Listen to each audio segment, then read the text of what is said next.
Are you looking at a beautiful picture of Bryn Mawr? Yes. Okay. And can you see some subtitles at the bottom as well? Yeah. Okay, great. I know sometimes that can help folks as well. So thanks for being here today. Um, Again, my name is Jennifer Russell, and I'm an associate director of admissions at Bryn Mawr. I've been at Bryn Mawr for quite a while and have been to Japan several times and will be coming actually in September. So if anybody likes what they hear and would like to meet with me in person, I'd be happy to try to arrange that. But I'm going to just spend a few minutes kind of telling you a little bit about Bryn Mawr College, highlighting some things that might be unique and different. I know that you're looking at many colleges in the United States, and you have lots of choices. And hopefully this will give you some kind of unique facts about us and some highlights. So this is what campus looks like. We are just outside the city of Philadelphia on the east coast of the United States in the state of Pennsylvania. So we're just outside the city. And I don't know if you can see my cursor. Can you see my cursor when I Yes. do that? Okay, so that is actually Philadelphia. So it looks teeny tiny, but we are about 12 miles away from the city of Philadelphia, which is the second largest city on the East Coast of the US. And I will talk about the city of Philadelphia shortly, but just to give you kind of a sense of where we are. But clearly, we are not in the city. We're in a lovely residential suburb near the city, but not in the city. We are a liberal arts and sciences college for women. And I'll do a little shout out for women's colleges here in general, but Bethany will certainly follow me up on this because there are several women's colleges in this week's lineup of college presentations. But Bryn Mawr is one of the seven sisters colleges. There are seven very famous women's colleges in the United States. And these women's colleges were founded as the sister schools that were to the Ivy League colleges. So when many of the colleges were founded in the United States, they were all for men. They were men's colleges. And so women could not attend most of the Ivy League colleges until the 1970s, believe it or not. So there were these women's colleges that were founded as the sister schools to the Ivy League colleges to give women the same rigorous traditional liberal arts and sciences education that was available to men. So these women's colleges, in particular, these seven, known as the Seven Sisters, were and still are very rigorous traditional liberal arts and sciences colleges, very well known in the United States. Wellesley, Smith, Mount Holyoke, Vassar, Radcliffe, Barnard, and Bryn Mawr. So those are the original seven. Two are co-ed now. Vassar is co-ed. Radcliffe has actually become part of Harvard, but the five sisters are going strong, and Bryn Mawr is one of them. So just to give you a little bit of context in terms of where Bryn Mawr and Smith fit in, the two colleges that you'll be hearing about today. I think the fact that we are a women's college is one of the best things about us. It's also one of the things that we get the most questions about. So happy to talk with you more about that. And I think, Bethany and I, and anyone from a women's college will be happy to talk with you as much as you would like about the advantages and the experience at a women's college. And this is one of our alums that you see here, who was an international student, in fact, and actually is now teaching creative writing back at Bryn Mawr. So she has come full circle. This slide is to highlight just a little bit about our academics. So some colleges that you're looking at may have core requirements, very specific things that you have to take. Some colleges may have no requirements whatsoever. And Bryn Mawr's kind of in between. We're going to ask you to take from these different categories during your 4 years. And they're very broad. Some of these categories you probably would take anyway. But they're just to encourage you to take different kinds of subjects so that during the course of your 4 years, you are thinking with all different parts of your brain and taking classes that maybe you wouldn't normally otherwise take. So the categories are very broad and just introduce you to subjects that, again, you might not ordinarily take. I was talking with a student yesterday who thought for sure she was going to be a biology major, loved the sciences, and she decided to take a geology class. Not something that you're probably taking in high school. And of course, lo and behold, she loved the geology class and is now a geology major. So those kinds of stories really do happen. And that's what these categories and approaches to inquiry are really for.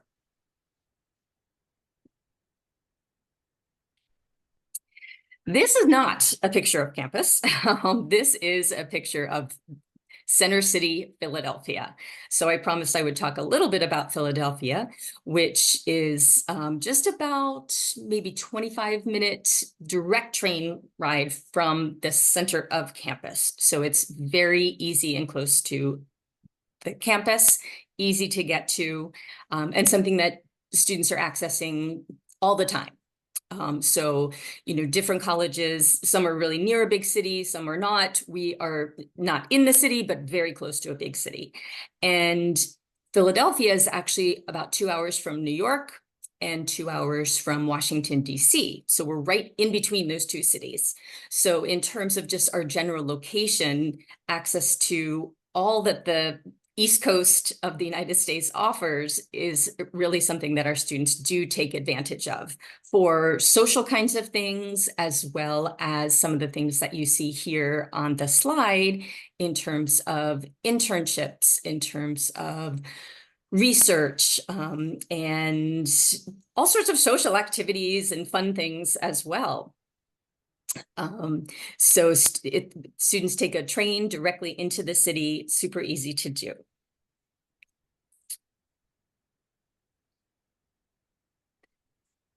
So if you are thinking of maybe getting even a little bit beyond the city of Philadelphia, this slide is to highlight a program that we have called 360 Degrees. And this program is very unique at Bryn Mawr. It is a cluster of classes that a student can opt to take during one semester. And this is an example of one of those clusters. It involves either 2 or 3 classes that are taken during one semester, all focused around a particular theme or topic or question. And then students travel to a particular place that is relevant to this cluster of classes and the theme that you're talking about that particular semester. They're taught by different faculty in different departments, but it's this really kind of intensive semester because you're all with the same cohort of students for that semester. So you can see what the theme of this particular program was: energy afterlives. This cohort actually traveled to Alaska to focus on energy afterlives. I thought this was a particularly interesting one to highlight. Usually students do one maybe during their 4 years at Bryn Mawr. Maybe you could do more than one, just really depends on scheduling and what your 4 years and your major and minor might look like during Bryn Mawr. This is another very different 360 that involved two classes during this semester, a cluster of two classes. This 360 traveled to Senegal with faculty members from the French department and the history department. The French course that you take is actually in translation, so you don't actually need to speak French. So it's in translation. So super interesting kinds of courses that really bring different disciplines together, and very much a highlight, I think, of the way Bryn Mawr students are thinking.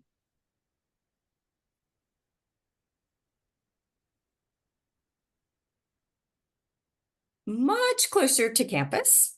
You don't have to go as far as Alaska or Senegal to get off of campus. This is a map of Philadelphia and where we're situated just outside of the city. An important part of Bryn Mawr is our connection with several other colleges in the immediate area.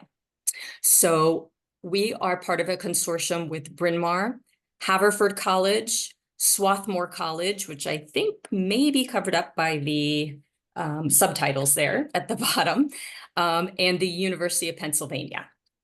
So the four colleges are called the Quaker Consortium. Students can take classes at any of these institutions. The closest in proximity and relationship is Haverford. And academically, the two schools are seamless. They are 5 minutes away from one another. You can take anything you want at Haverford, and the reverse is true as well.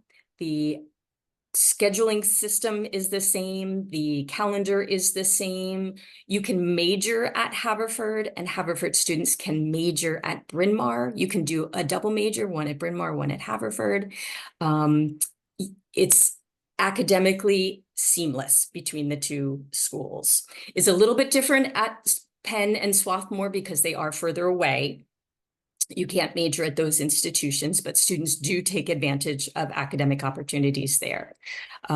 So it's any Haverford student or alum that I meet when I tell them that that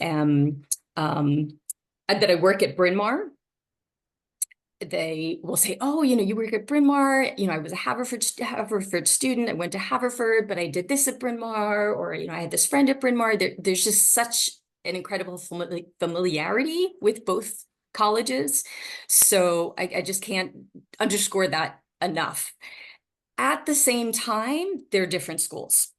We are obviously a women's college and they are a co-ed institution, but that's not the only difference. Even if you major at Haverford, you're still a Bryn Mawr student. Our students don't want to be Haverford students. We have our own identity. Your degree comes from Bryn Mawr. There's a very strong sense of pride and identity, for Bryn Mawr students, and I suppose for Haverford students as well. So there's a healthy dose of sibling love and rivalry, I suppose, between both Bryn Mawr and Haverford. But I don't think you can go 4 years without doing something at Haverford or taking classes. Just about everybody does.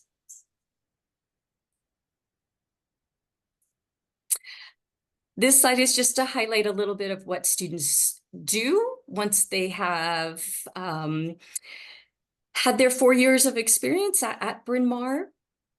And it's really across the board, a little bit of everything. I think it's interesting that business is one of the top industries after graduation. We don't have a business major, but I think that says volumes about what you can do with a liberal arts and science program. And at a liberal arts and science college is that you have these internships and these skills and these connections, and you can go on to do so many things. And in fact, our students do. And so that's why I wanted to highlight that your major doesn't necessarily prescribe what you're going to do. And I think it's just fascinating that so many of our students do go on to business, but you don't have to necessarily have a business major. And this final slide is just to highlight a little bit about campus culture, which is impossible to describe, but also one of the most important things, I think, when you're looking at colleges. Such a strong sense of community. I think that's particularly one thing that really stands out about women's colleges. I know we'll have a chance to talk in a small group and answer questions later on. And I'd be, most happy to talk more about some of the traditions at Bryn Mawr, a little bit about our honor code, about sort of what our students are like, sort of the unique features about Bryn Mawr. I think that's, like I said, one of the most important, but maybe one of the most difficult things to describe. But we have the opportunity a little bit later to have some more talking and questions and answers about that. So I think I'll stop there. This is one of our traditions, which I can talk about later, a very famous one, our Lantern Night. And some important facts and figures about admissions and financial aid, which again, I can delve into a little bit later when we break out into our sessions. Thank you, Jennifer. You're welcome. So Okay, I will Bethany, stop sharing you're my up. screen. Yeah. Oh, stop share. There you go. Thank you.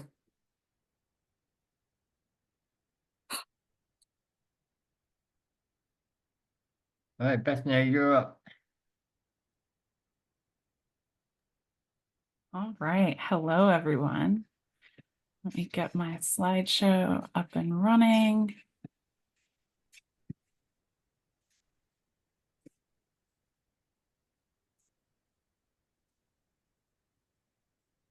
All right. So my name is Bethany. I'm from Smith College, located in Northampton, Massachusetts. I'm an assistant director of international admission at Smith, and I'm also a proud Smith alum as well. As I was reading about Group Bancroft and Tsutomatsu Oyama, I was reminded of a Smith alum named Tei Ninomiya. She was Smith's first Asian student to attend and graduate, and she was from Japan, born and raised, attended Smith, and then she went back to Japan to become a teacher. She worked at the Red Cross and the YMCA. Coincidentally, or perhaps maybe very intentionally, she worked at the YMCA with a Bryn Mawr alum. So really what Jennifer was talking about, the partnership amongst these sister schools goes back many, many decades, over 100 years. And we're incredibly proud of this partnership that we've had through the sister schools. And you can see it right here with Tei Ninomiya. So I just wanted to highlight a little bit of that history before we get started. And just to orient you a little bit as to where Smith is, we are located in the northeastern part of the US. We're 2 hours from Boston and 3 hours from New York City. I know for students coming from Japan, those types of distances might sound pretty far, but in the US, things are big and spread apart. So 2 hours isn't all that big of a deal to us here as it might be to you, as you'll come to learn. We have direct trains and buses that run to the big cities. So oftentimes students will do a weekend trip to the cities there. And just a few statistics to get you oriented context-wise. We're around 2,500 students large, give or take 100 or so. Of our students, 17% are the first in their family to attend college. 15% are international citizens.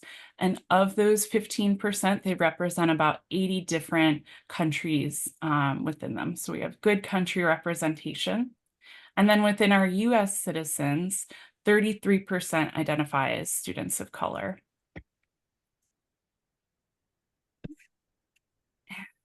So a little bit about our academics. Probably one of the most unique elements about Smith is we have this thing called the Open Consortium. So what this means is that at many different schools, Bryn Mawr, as you heard, there are many different requirements to really expose you to a broad range of classes, math classes, science classes, social science classes. That's the model that 99% of schools take in the US. We have a little bit of a different philosophy, and we give you the power of choice over which classes you're taking and which classes you're not taking. We have one writing intensive course that we require during your first year at Smith. That's just to teach you how to write at the college level. And then you'll complete at least one major. You can double major if you'd like. Each major consists of about 12 or so different classes. You can take advantage of the small class sizes at Smith. 70% of classes are 19 or fewer students. So you get a lot of individual attention from your professors, a lot of roundtable discussions. We're also part of the 5 College Consortium. So as Jennifer was mentioning, many colleges are part of these consortiums where you can cross-register for classes.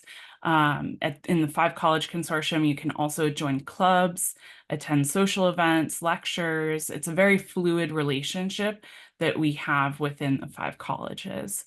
And we're lucky we have a free bus system that connects all of the schools together. You'll notice that some of these schools are actually schools that Group Bancroft partners with as well. So these are great schools to take advantage of their offerings. And then I have a little bit of myth busting to do for you. So I think there's a myth that if you want to do research in college, you have to attend a large research university. But that is a myth. And in fact, at Smith, 80% of our students are doing research under the guidance of a professor. So if you are a STEM major, you might picture white lab coat in a STEM lab. If you are an English major, you might be comparing different literary texts and then analyzing that comparison, writing it up to put in a literary journal. If you are a STEM or social sciences major, you might be publishing in a peer-reviewed journal. So there's a lot of different research opportunities to be had in every major. Those research opportunities are there. So study abroad, I heard, was on people's minds. They wanted to know, can I study abroad as an international student? Yes, you absolutely can. We have over 150 different programs on 6 continents. You can study abroad for a semester, a full academic year, a summer, or the month of January. So we give you a lot of different options for when you're going abroad. You can mix and match different countries. The sky is really the limit here. So many, many study abroad opportunities. And then another opportunity I want to highlight is our Praxis Internship Fund. So this is a guaranteed internship that Smith provides to all students. It's a fund of minimum $3,500 to maximum $4,500 USD. That's provided so that you can do an internship at the company of your choice anywhere in the world. You can go abroad.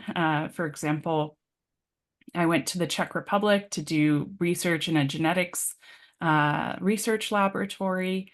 So there's a lot of different opportunities that you can take advantage of here. And the Lazarus Center for Career Development will help you find those internships, take a blank piece of paper and turn that into a resume. They do mock interview prep. And I think this stat really speaks to the quality of their work, that 97% of Smithies have full-time jobs or are enrolled in graduate school in their focus field within 6 months of graduation. So a lot of different resources that you can take advantage of, and networks that you can draw from, including the sisters colleges that you can network with them to find internship opportunities or secure an interview for a job that you're trying to apply to. Many different opportunities. Some supports outside of the classroom that we offer would be free and unlimited tutoring.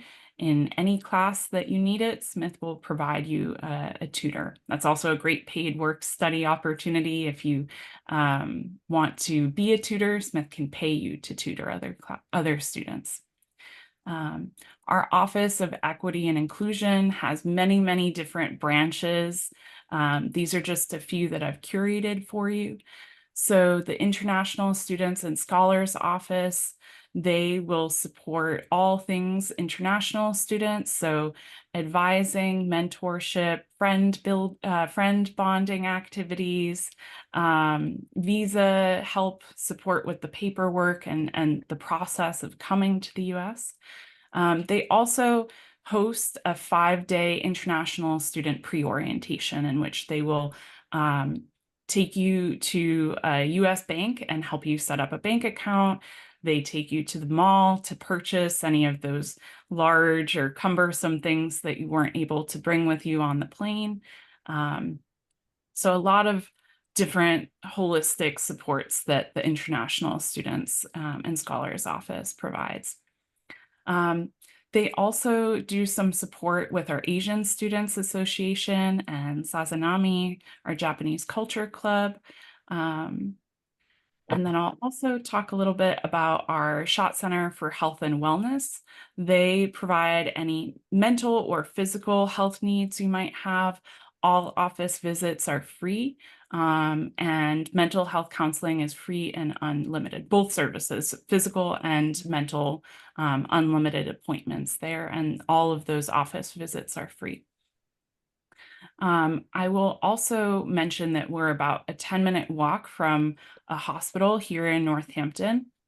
They have an emergency room, an urgent care clinic, and campus safety will give you a ride to those different emergency services that you might need completely for free. Housing. Housing is another unique element at Smith. If you meet a Smith alum, probably the first question they'll ask you is, oh, what house did you live in? That's how much of a part of our culture housing is. So we have houses and not dorms. They have living rooms, fireplaces, either a kitchen or a dining hall located right inside the house. And each house has kind of its own personality, its own flair. You'll be sorted into your house via a digital sorting hat.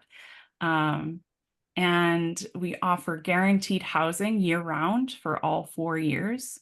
So you have that to feel assured that you'll always have a place at Smith.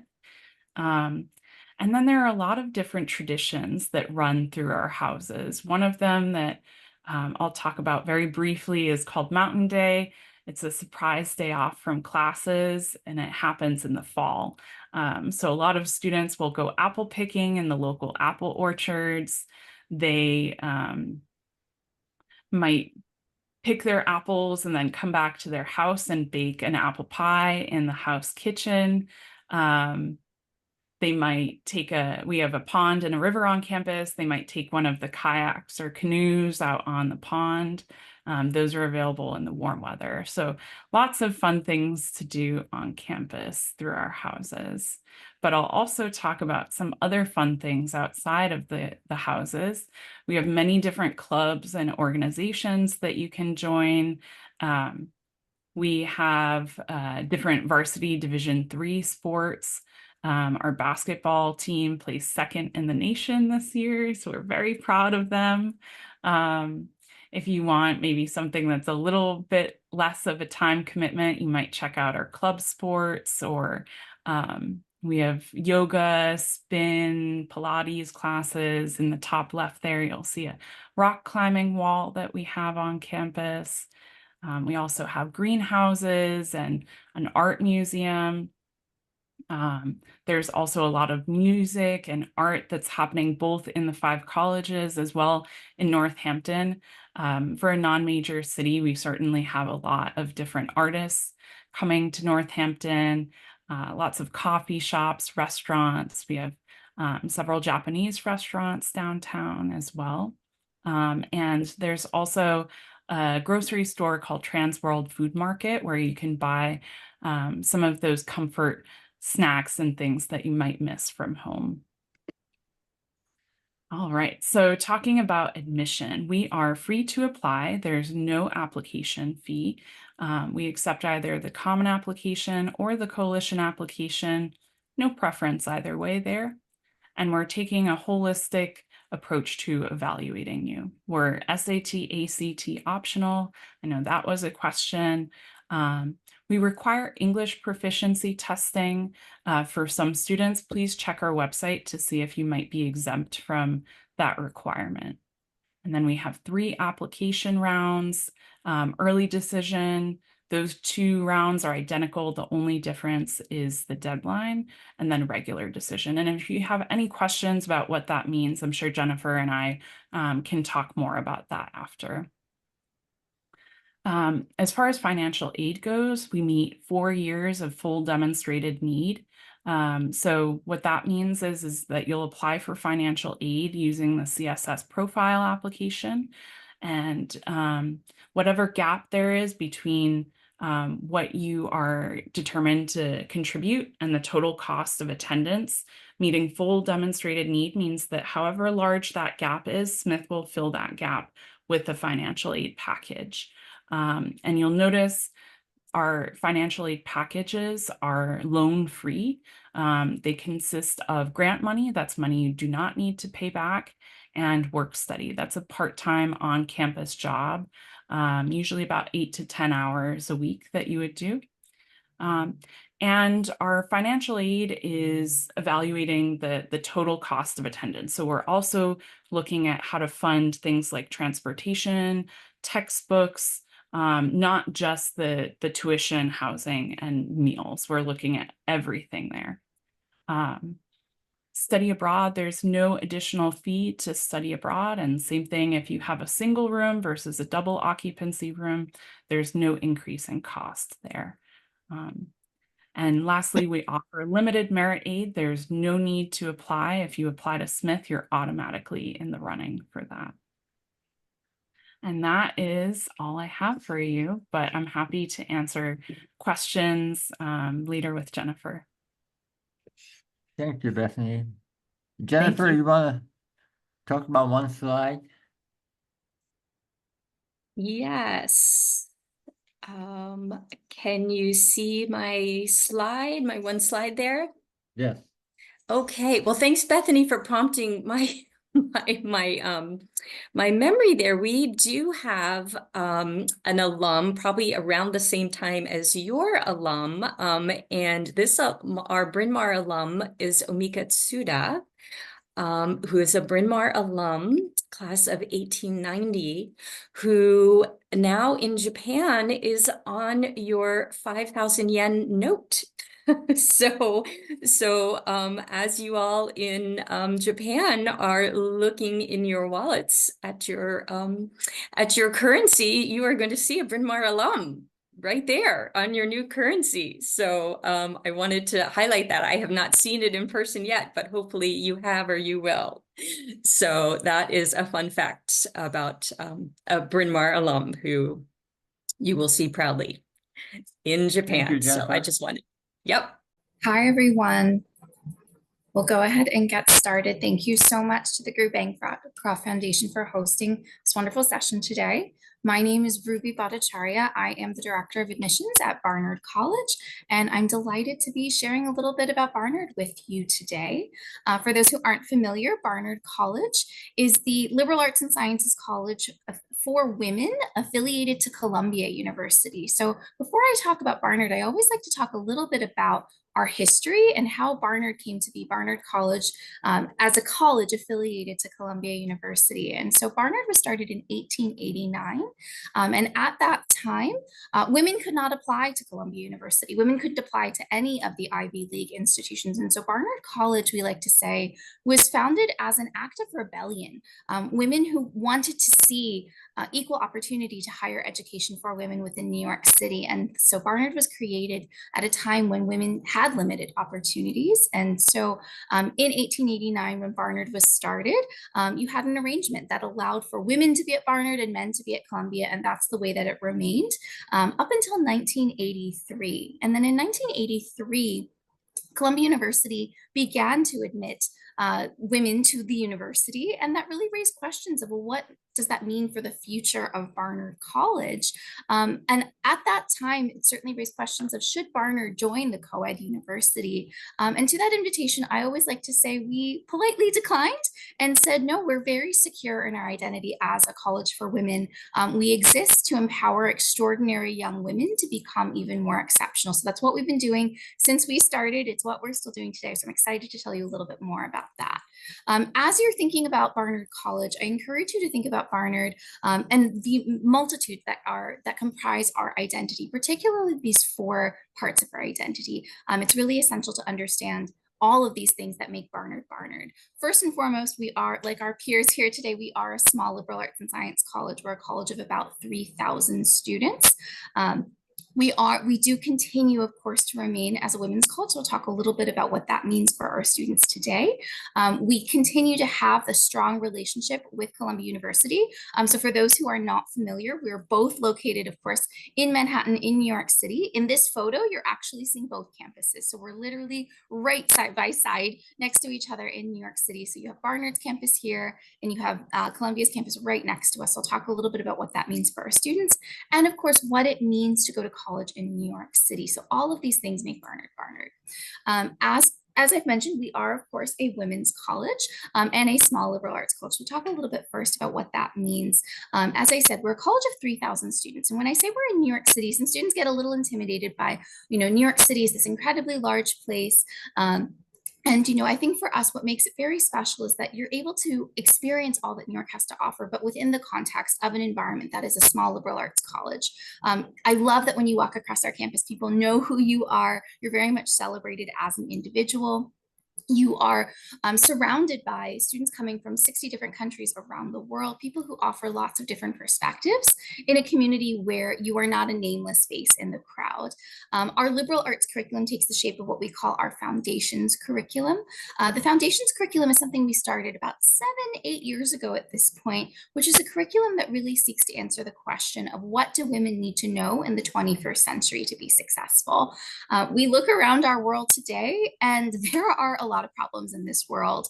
And we firmly believe this world would be very different if we had more women in positions of power. And so our entire curriculum is designed around preparing women for leadership. And so regardless of what you are majoring in, whether it's architecture, political science, economics, dance, theater, whatever it may be, our students are engaging with this foundations curriculum, which at the heart of that curriculum, we have our modes of thinking, which is really designed to help students step outside of their comfort zone. Additionally, of course, our students are in spaces and curriculum that was very much designed with women in mind. As some of my other colleagues on the panel today will also share, as a women's college, we love to celebrate the idea that it's not about the absence of men. That isn't what makes a women's college, but it's rather about celebrating the presence of women and being surrounded by the brightest, most intellectual women from all over the world, being in a gender-conscious space that is going to make you think critically and deeply about all aspects of identity. We continue to be in partnership with Columbia University, and the biggest resource we continue to share for our students would be classes that Barnard students can take Columbia classes, Columbia students take Barnard classes. That means you have access to 7,000 different classes, and it actually means for a lot of your classes, you are going to still have a very co-ed experience. This photo here actually features a Barnard Computer Science class, where you see students who identify across the gender spectrum. So I love that that's something that a lot of students often find that to be very surprising, that being at a women's college doesn't mean all women all the time. It's very different than I think what a lot of people assume. Additionally, it means you have access to all the libraries at Columbia. It means you have access to 500 different clubs and activities. So you could be in Barnard student government, but also very much a part of Columbia Model United Nations. Students have access to research opportunities at both campuses. We also share athletics, that we are the only college for women represented in Division I athletics, as well as in Ivy League athletics. So our Barnard students are competing on the Columbia University team. So you have all the benefits, again, of being a part of a small college in that identity conscious space, but additionally, all that Columbia has to offer. So our students really appreciate that best of both worlds. Finally, of course, our students are in New York City. Not only are they engaging in just the exciting, vast energy that the city has to offer, but I think our faculty do an amazing job of having New York City become an extension of the classroom experience. So you might find yourself as an art history student going behind the scenes at the Metropolitan Museum of Art, looking at great works of art in person rather than just staring at them on a slide deck. Or, our theater students are engaging with one of the most incredible theater scenes in the entire world, living and learning right in New York City. Internships are a big part of the Barnard experience. Our students are getting to engage in professional experiences throughout the school year because of our location in New York. This list here that you see on the left side, these are some of the different companies and organizations our students have worked for, including our international students. I'd be remiss if I didn't mention our students are also having a lot of fun in New York City. They're experiencing all that the city has to offer, whether it's all of the different restaurants. Living in New York City, I love the amazing food culture. That's my favorite part of being in New York. They're going to Broadway shows. They're going to museums, which most are free for college students in New York City. And so our students are not only having this incredibly intellectual engaging experience at Barnard, being surrounded by bright intellectual women, engaging with the larger Columbia community, but they're also having just an incredible fun and intellectually engaging experience in New York City. That's everything I'm going to say about Barnard, so I'm going to stop sharing my screen, but thank you all. When we get to the Q&A, I'm also joined by one of our wonderful alums who I'll get to introduce a little later. Thanks, everyone. Thank you, Ruby. Okay, Isabella. Hello, I hope that you can see my presentation. Good morning, good evening, good afternoon, wherever you are joining us from. My name is Isabella Karch, and I am Senior Assistant Director of International Admission here at Holyoke College. I'm also Holyoke alum. As you can hear, I was an international student over here. I studied history and Russian literature. So if you have any kind of questions about those departments, I would love to speak to you in detail in a breakout room. So today I would like to speak a little bit about Holyoke, what we offer to our students, the history behind Holyoke, but also our unique connection to Japan. So a few fun facts about Holyoke. Holyoke was established in 1837 as the first women's college in the United States. Our founder, Mary Lyon, acted on very strong conviction that women deserve the same caliber of education as our male counterparts in Ivy League schools. Almost 200 years later, we have 2,200 students. They represent 48 states, 90 countries. So it makes it between 22 to 25% of international population here on Holyoke campus.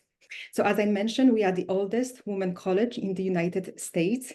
We are part of Seven Sisters, and so some of my sisters are here on our call. What it really also means that we have a very powerful network of alums. There is 140 countries. They live in 140 countries.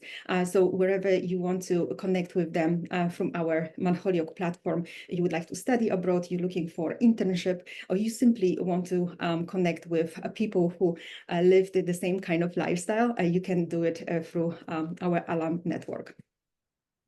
So the unique connection to Japan I mentioned before is that our first international student was from Japan, Toshi Miyagawa. She was class of 1893. Although we do not have that much information about Toshi and how she really came to Mount Holyoke, we have her letters in our archives, which is a wonderful read.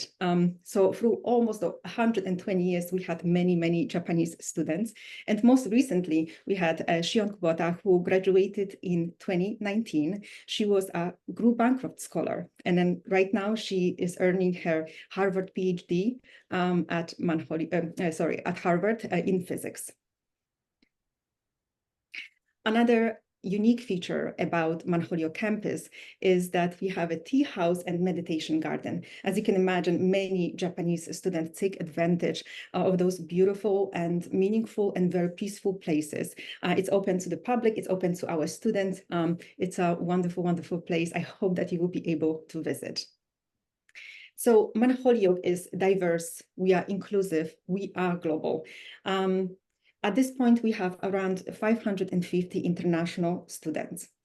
1 in 4 of our students speak a foreign language. Wherever you go, you will hear beautiful voices, different accents. Those voices elevate our in-classroom experience. And with help of our faculty, who are active scholars, researchers, and artists. 68% of our faculty speak more than 1 language. 78% of faculty have lived outside of the US. So what it really means for our students that when you come over here, there is faculty and staff that are prepared to help to guide our international population. We created a community here at Mount Holyoke that reflects the world around us. What I love about Mount Holyoke, that although we are a small community of 2,200 students, we are part of something much, much bigger, part of the 5-college consortium. There are 4 other colleges in our neighborhood: Amherst College, Smith College, Hampshire College, and University of Massachusetts. So what it really means for you as a student, that once you get admitted to Mount Holyoke, you can attend courses in 4 other colleges. There's no extra charge. We are connected by a bus network. It takes around 20 minutes to get from one campus to the other. And you can imagine this organic exchange of all of the students. They really take advantage of that beautiful opportunity. It's open curriculum, many, many courses, and many faculty research opportunities, but also cultural events. So you can imagine that students connect through if it comes to the ethnic background or religious affiliation, they really want to find their people, and it's all possible in the 5-college consortium. Altogether, I should mention, we have 31,000 students. So let's speak quickly about learning here at Mount Holyoke. We offer more than 45 majors, minors, and many students double major. And I find it so interesting that some students, they kind of create those different pairings, very rare pairings. They would study economics and dance. They would do physics and anthropology. And sometimes they would kind of connect double major with like biochem, which, as you can imagine, many students choose here at Mount Holyoke. What I love that our student body, they kind of spread across all disciplines. 1/3 goes to STEM, 1/3 goes to humanities, and 1/3 goes to social sciences. And I would like to draw your attention right now to my 3rd point. Mount Holyoke, in the past 50 years, has produced the biggest number of women PhD candidates in STEM and social sciences than any college in the United States. We're very proud of that statistic, that students really feel prepared, that Mount Holyoke gives them the foundation to tackle another challenge in the academic path. But studying and writing and reading academic papers is not all. We understand about hands-on experience. We understand how important it is for our students. So we created something called link funding. So what it means for you as a student, each student at Mount Holyoke can apply for link funding. It's guaranteed to every student if they want to pursue research opportunity or unpaid any kind of internship. Mount Holyoke will send you in the abroad or in the US, you can really take advantage of that. When I was a student at Holyoke, I was so fortunate to take advantage of many research opportunities. So I traveled to Poland, I traveled to Czech Republic and Israel to conduct my research, and it's all possible. It's all available to you at Holyoke. So I would encourage you to take actually a quick screenshot of this slide. It gives you our deadlines for early decision 1, decision 2, and regular decision, and financial aid. Holyoke has been always very generous with our international students. They can apply for, they can get a merit a scholarship and need-based financial aid. It's all available to all of you. And I think that's all. I hope that I didn't last too long. Thank you so much for inviting me. Thank you for allowing me to speak about my alma mater, a place I love so much. If you have any questions, I will be, of course, available to talk in detail about Holyoke. Thank you. Thank you. Jacqueline? Yes, okay, thank you so much. I am just going to share my screen here. Okay, well, thank you all for having me, and good morning, good afternoon, good evening. So I am here representing Vassar College. So Vassar was founded in 1861 as an all-women's institution. We are actually now an all-co-ed institution, and so our campus has changed a lot since those early days. But when we were founded, we welcomed a class of 300 young women. It was, an early one of the 7 sisters colleges, and there weren't all that many opportunities for young women to find higher education. And so even though our campus has changed quite a lot since then, we still are really focused on providing access to higher education for those who may not have had access in their communities. So we really pride ourselves on those early beginnings, even though our campus looks a lot different than it used to. So our campus is located in Poughkeepsie, New York, which is a little bit north of New York City. So you can take a train or you can take a bus, but most students end up taking the train. It's about an hour and a half to 2 hours outside of Manhattan, where actually Barnard College is, where we heard about just a few minutes ago. So we are located not too far from the major metropolitan airports in New York City. And so no matter where students are coming from, we're an easy place to get to. Transportation is very accessible. Our students have free access to all the city buses as well, so you can explore our beautiful area. So within Poughkeepsie, in Poughkeepsie, we are located within the Hudson Valley of New York, which is a really beautiful area along the Hudson River. If you're an outdoors person, this is a really wonderful place to be. There's lots of hiking and biking trails. There's wonderful ways to be along the water. There's great produce and a great food scene in our town. And we also have lots of places for students to walk to, as well as, again, that access to buses and trains to get all around the area. So our campus is, we are a small liberal arts college, about 2,500 students. Our students are coming from really all over the place. About 15% of our students hold citizenship outside of the US, with about 7 or 8% of those students actually being international students. So not holding dual citizenship with the US, just international students. But they're coming from all over. They're speaking over 50 languages. Many students are first generation students. And so our campus is really diverse and interesting. So no matter where, what classroom you're in or what residential hall you're in, what club meeting you're in, you're always going to be surrounded by people who look different than you and who have, a different perspective on the world. So when it comes to our curriculum, as I mentioned, we are a liberal arts college, and we do really offer our students the flexibility that goes along with that. There are just a couple of required classes. So you can see here a writing seminar in your first year, some type of quantitative class, although it's not just restricted to a math type of course, and a language proficiency, so language outside of English. Also, students pick a major, but then there are quite a lot of classes outside of that students still are able to take. So flexibility is a really big word for our students. They really thrive on that flexibility, and they're looking for opportunities to study more than one thing, to try new things out. You don't have to settle on a major until the end of your sophomore year. So you really do have a lot of time to figure out what it is you want to do. But students also have a lot of people helping them out along the way, so they're not flying blind.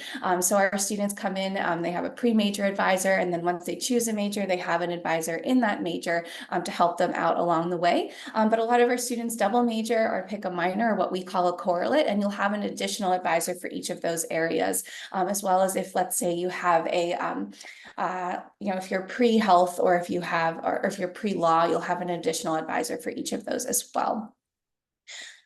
Oops. Okay, now being a small school, we keep each of our classes quite small, so 2,500 students overall, but that means about 17 students on average in a classroom. So you're going to get to know faculty really well. You're going to get to know your classmates really well. There's a lot of onus on the students to really be an active participant. This is not a place where you can kind of sink into the background. This is a place where you're going to be speaking up in class and asking questions and going to office hours after your classes to really make sure that you have a full understanding of your course and really get to know the people around you. There's lots of ways to go deeper when it comes to your academics. So many of our students are not just doing, not just taking classes and going back to their residence halls. They're really deeply engaging and they're doing internships, they're doing field work, they're getting hands-on experience, they're doing research. There's a lot of opportunities for summer research here. So the Undergraduate Research Summer Institute, Ford Scholars, and Creative Arts Across Disciplines covers all of our academic areas, and those are paid summer research opportunities. There are also ways to do research during the academic year, including in our intensive classes, which are classes as small as 3 students that have really interesting topics that change every year.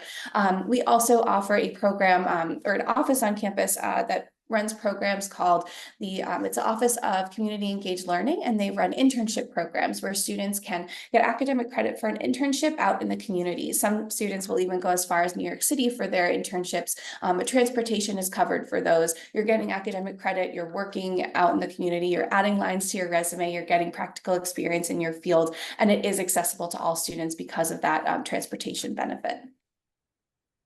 Okay, we are a residential campus, so 97% of our students live in one of our residential houses, cooperative houses, or apartment complexes.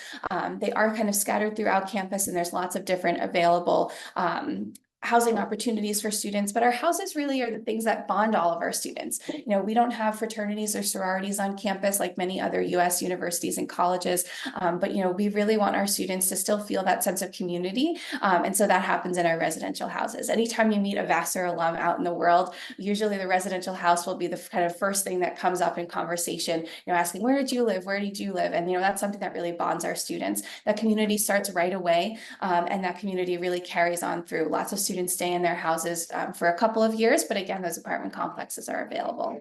I'll also note, I mentioned we're a small place and there's a lot of support available for students. So these campus resources, this is not an exhaustive list, but this is just a small selection of what's available for all of our students to have access to.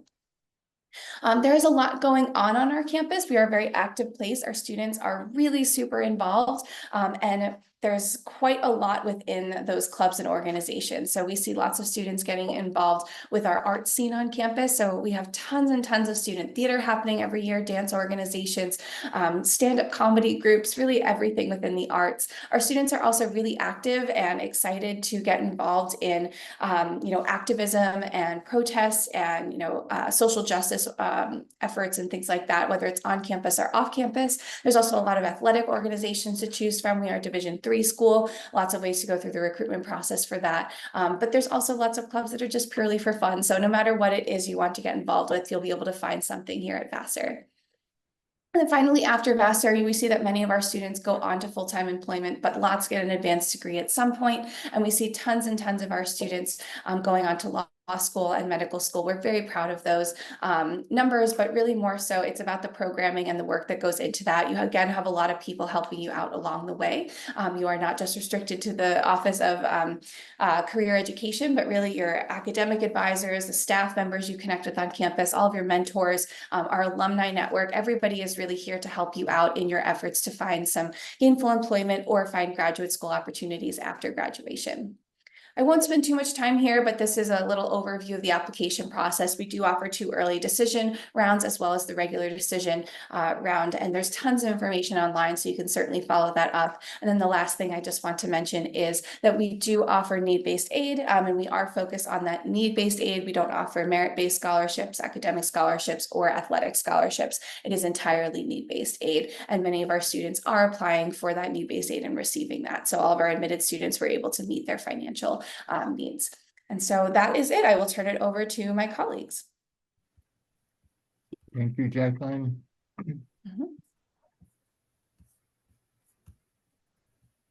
All right, I'm just going to share my screen.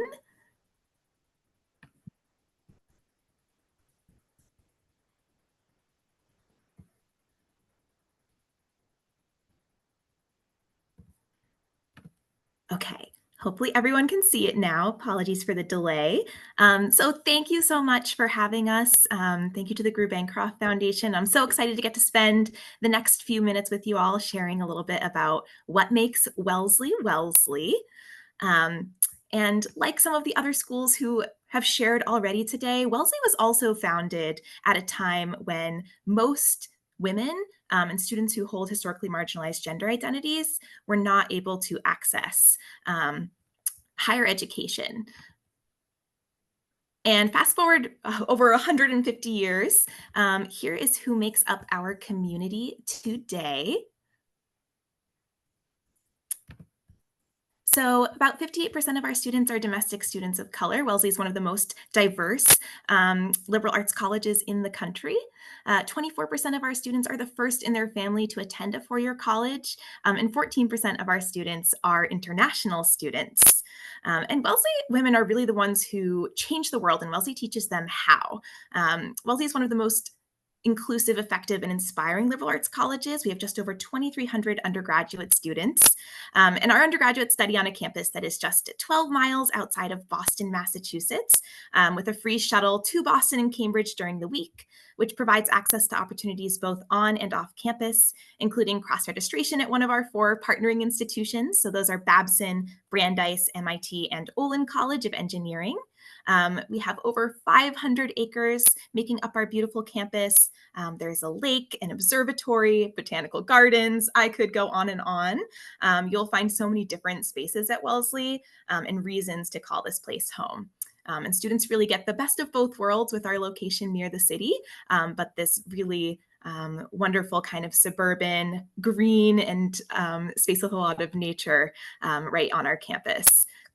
And students, faculty, and staff at Wellesley, I think, really find themselves drawn to this place for the kind of collaboration and extensive support systems that are built into everything that we do. So from your first moments on campus as a first-year student, you'll feel this. One of our longest held traditions is Flower Sunday, which pairs new Wellesley students, which we call littles, with upper-class students, bigs, with the goal of building friendship and family. You also get some incredible flowers, and eventually, as you become an upperclassman, give some incredible flowers to your future littles. There are specific spaces on our campus for community building and gatherings, including our Harambe House for students of African descent, Acorns House for students of Latinx and Asian descent, and our Slater International Center for international students. Our network of first-gen and low-income students, which we call the FLY Network, is housed within our Office of Student Success. And that Slater Center for international students helps to facilitate a really active international community at Wellesley. It's a physical space on our campus. It's a house that has 2 kitchens, a living room, which is a hangout space, and a lot of our different international focused clubs will meet there. There's also professional staff there to support international students, both with visa processes, but also with support on campus as they're adjusting to acculturation and finding community within our international student body. Students at Wellesley speak more than 60 languages, and more than half of Wellesley students speak a language other than English at home. We have 83 countries of birth represented within our community, and students coming from schools in over 50 countries within each class year. And I think the way that Wellesley educates in the classroom directly translates to the campus experience outside of the classroom. We have a residential campus with housing guaranteed for all 4 years. Student organizations also play a large part in our residential campus life. We have over 180 different student-run organizations, which is kind of a lot when you think about there being only 2,300 undergrads at Wellesley. So there's quite literally something for everyone. You could join any number of our dance troupes, join the Wellesley News as a journalist, or join the Guild of Caroliners, which is our group that plays the tower bells in our iconic Galen Tower on campus. And as you enter Wellesley, you'll quickly see that this place was built for you as a student who holds a marginalized gender identity. Wellesley understands that transitioning not only to college, but also to a women's college is a really big, exciting deal. So we have a flexible liberal arts curriculum for undergraduate students that encourages both academic breadth and depth. And for your first semester at Wellesley, you'll experience something called shadow grading, which means that you don't receive letter grades for any of your classes, only pass-fail grades.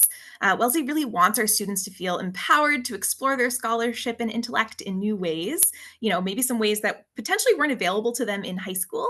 How many high schools have courses like Born That Way, Innateness and Human Plasticity, which looks at and questions seemingly biological innate things through the lens of science and philosophy. So really wonderful types of interdisciplinary courses that students can take advantage of. And every single class that you take at Wellesley is taught by a professor. Our faculty, which is over 60% women, it's a rarity in higher education, choose to teach at Wellesley because of their ability to engage deeply and meaningfully with our students, especially in our hands-on, really experiential learning environment. We have a 7-to-1 student to faculty ratio, and our faculty are incredibly accessible to students. They want to support and challenge them and help them grow not only as scholars, but as people. And if you see yourself doing research or pursuing internships in college, whether that's in STEM fields, the humanities, social sciences, or something in between, you can begin doing so as early as your first year at Wellesley. We have research programs and grants specifically for first and second year students, like our first year student research apprentice program. We have quite literally thousands of internships that exist for you to choose from to find a path that works with how to see yourself engaging with and ultimately changing the world. And Wellesley students actively engage with new ideas in and outside of the classroom through study abroad opportunities, internships, and more. They explore widely, they care deeply, which sets them up to become the best versions of themselves as scholars and people. And to support them in accessing these experiential learning opportunities, we have our signature career education program, which will begin working with students in their very first year to help them identify their academic and career goals, and then to help them find opportunities that will meet these goals. And with this, over 96% of Wellesley students will complete at least one internship or research experience by the time they graduate. And many of those opportunities are funded by the college, so they are accessible to students from all different financial backgrounds. And we see that all of these experiential learning opportunities and our academic program, they work, they pay off. So within 6 months of graduation, 97% of recent Wellesley alums are employed in graduate school or pursuing service or some other sort of fellowship opportunity. And as you carve out your community at Wellesley, you'll be surrounded by those who have a shared understanding that difference is a driving force for positive change. Our global community is an important part of that. So the people you'll meet will inspire you to do more and be more in the best of ways. Wellesley students have gone on to be the first woman to receive a PhD in mathematics, going all the way back to the 1880s. They've rocketed into space, not one, not two, but 3 different times as NASA astronauts. They've co-founded companies like Zipcar and created the iconic America Runs on Dunkin' campaign, which is very popular in the United States as a coffee brand. They've also been credited as the developer of theology and ethics as an entire field, and so much more. So we're always asking our students, who will you be inspired to become? And Wellesley is really a leadership lab for its students. Our mission is to educate women who will make a difference in the world. And we believe that leadership is not about prominence or power, but about service. And that leadership is about engaging communities at all levels to bring about positive change. We also believe that leadership can be bold as well as measured and collaborative, that it can manifest in actions both big and small, and that it's a skill that any person, no matter their title or position, can really leverage to affect change. So we intentionally build an environment where students practice leadership at every level, from a college government that actually governs our student body, to students sitting on the board of trustees and administering the Wellesley Honor Code, to helping to select faculty. Our Wellesley students routinely and passionately hone their ability to lead. And then just to quickly wrap up here, Wellesley offers 2 rounds of early decision admission. We have early decision 1 with a deadline of November 1st, early decision 2 with a deadline of January 1st, and then our non-binding regular decision round of admission with a deadline of January 8th. We have fantastic financial aid that is available to international students. We meet 100% of calculated need for every student that we admit to the college. We are need aware for non-US citizens and permanent residents.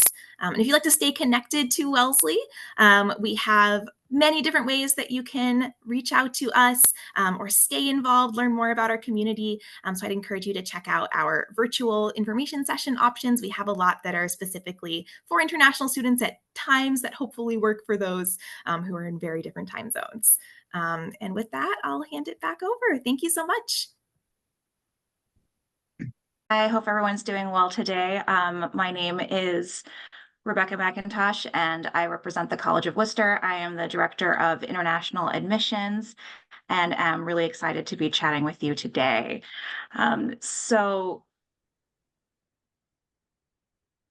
A few facts about the College of Wooster. We have just under 2,000 students on our campus and an 11-to-1 student to teacher ratio. We focus a lot on the relationship between students and professors, and that full circle of mentorship is really crucial to how we learn at Wooster.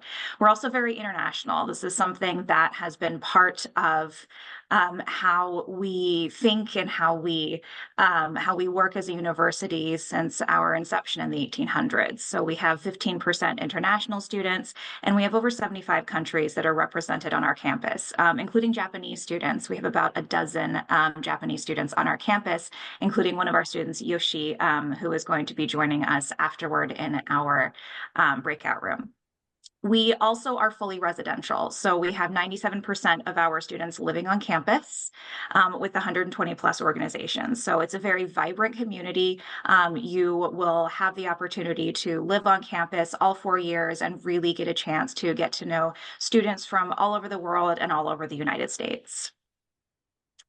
So I mentioned before that we are really focused on having accessible professors, accessible internship opportunities, and really focusing on that classroom experience. And all of that is because of the way that we have built our curriculum to focus on preparing students for that senior research experience. So the thing that we are the proudest of is our senior capstone experience. Since 2002, when U.S. News and World Report started to rank universities for their senior research experience, consistently, Wooster has been in that top 3 slot every single year. And we are joined by Princeton as well as being one of the universities that is consistently in that top 3. So we feel that we keep pretty good company. So with that senior research project that students do, they are working one-on-one with a professor. So from the first year, we are building foundations for students who are working on their writing skills, their critical thinking skills. We move on to having students really work on their experiential learning. So students are getting opportunities to study abroad, to have internships abroad, and to work with professors as well. So your junior year, you're going to have that dry run, but the purpose of all of these components is that by the time you are in your senior year, you are ready for that experience. Students work one-on-one with a professor, and you are designing and executing whatever research project you want to implement. And it's not just scientific. You see down there that on the bottom left that we have a student who is working on an artistic project. We have students who are choreographing dances. We have students who are combining a variety of interests as well. So one of my favorite examples is that last year we had a student who was studying biology and dance. And so she actually spent the time to look at honeybees and their dance patterns, the way they use body language to communicate. So after spending hours and hours looking at that and cataloging it, she wrote a 100-page paper, biological research paper, all about their body language and how they communicate with each other. And then did a secondary project where she did a comparative dance, choreographing the entire dance to show how we as humans communicate with our bodies, but also how the bees communicate, so that everybody could see what she had been seeing for hours and hours. So it's exactly this kind of project that we want students to look into themselves and see what they want to study and create it and make it their own. So the reason that we focus so much on all of these things, first and foremost, is that we want to create critical thinkers and to help to prepare you for life after graduation. And we actually see these results in ways that we're very proud of the way that our students are succeeding after university, with 96% of them employed within 6 months. And my favorite is that 95% of our students who choose to apply to graduate schools get into their top choice program. So we have students who were going on into professional studies, medical school, law school, master's and PhD programs, and students who were going on to work for a variety of institutions further on after they are with us. So this is just an example of a few of the places that our students have gone to in the last couple of years. Now, with the application process, I know that it can be a little daunting, so I wanted to go over some of that with you. We have 3 different application options. I know that the common application tends to be very, very popular, so if that is what you're going to choose, then we do accept that. Whichever application you choose, we do want to see a personal essay. We need your secondary school reports, letters of recommendation, and proof of English proficiency. So I'll talk about this in a little bit next, because I know I often get questions about that. We also have the Wooster International Certification of Finances that allows us to get an idea for where you are financially, so that we can make sure that whatever offer that we're providing for you is going to meet your needs. And then finally, we have a virtual interview option.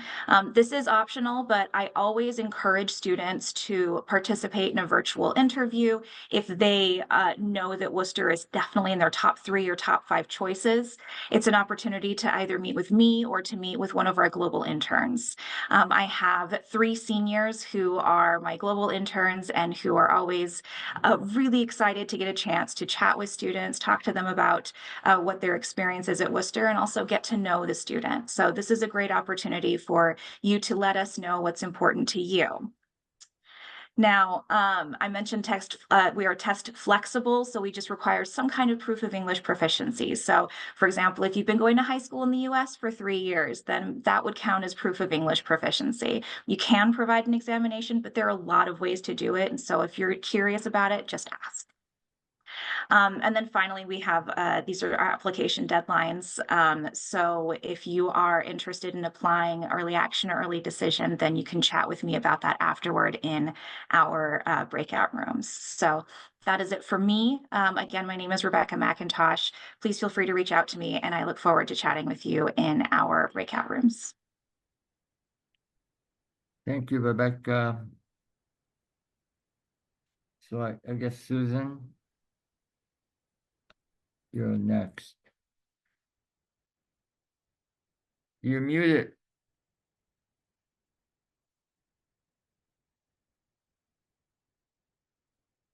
Susan, you're muted. Oh, sorry. Now you can hear me? Yeah.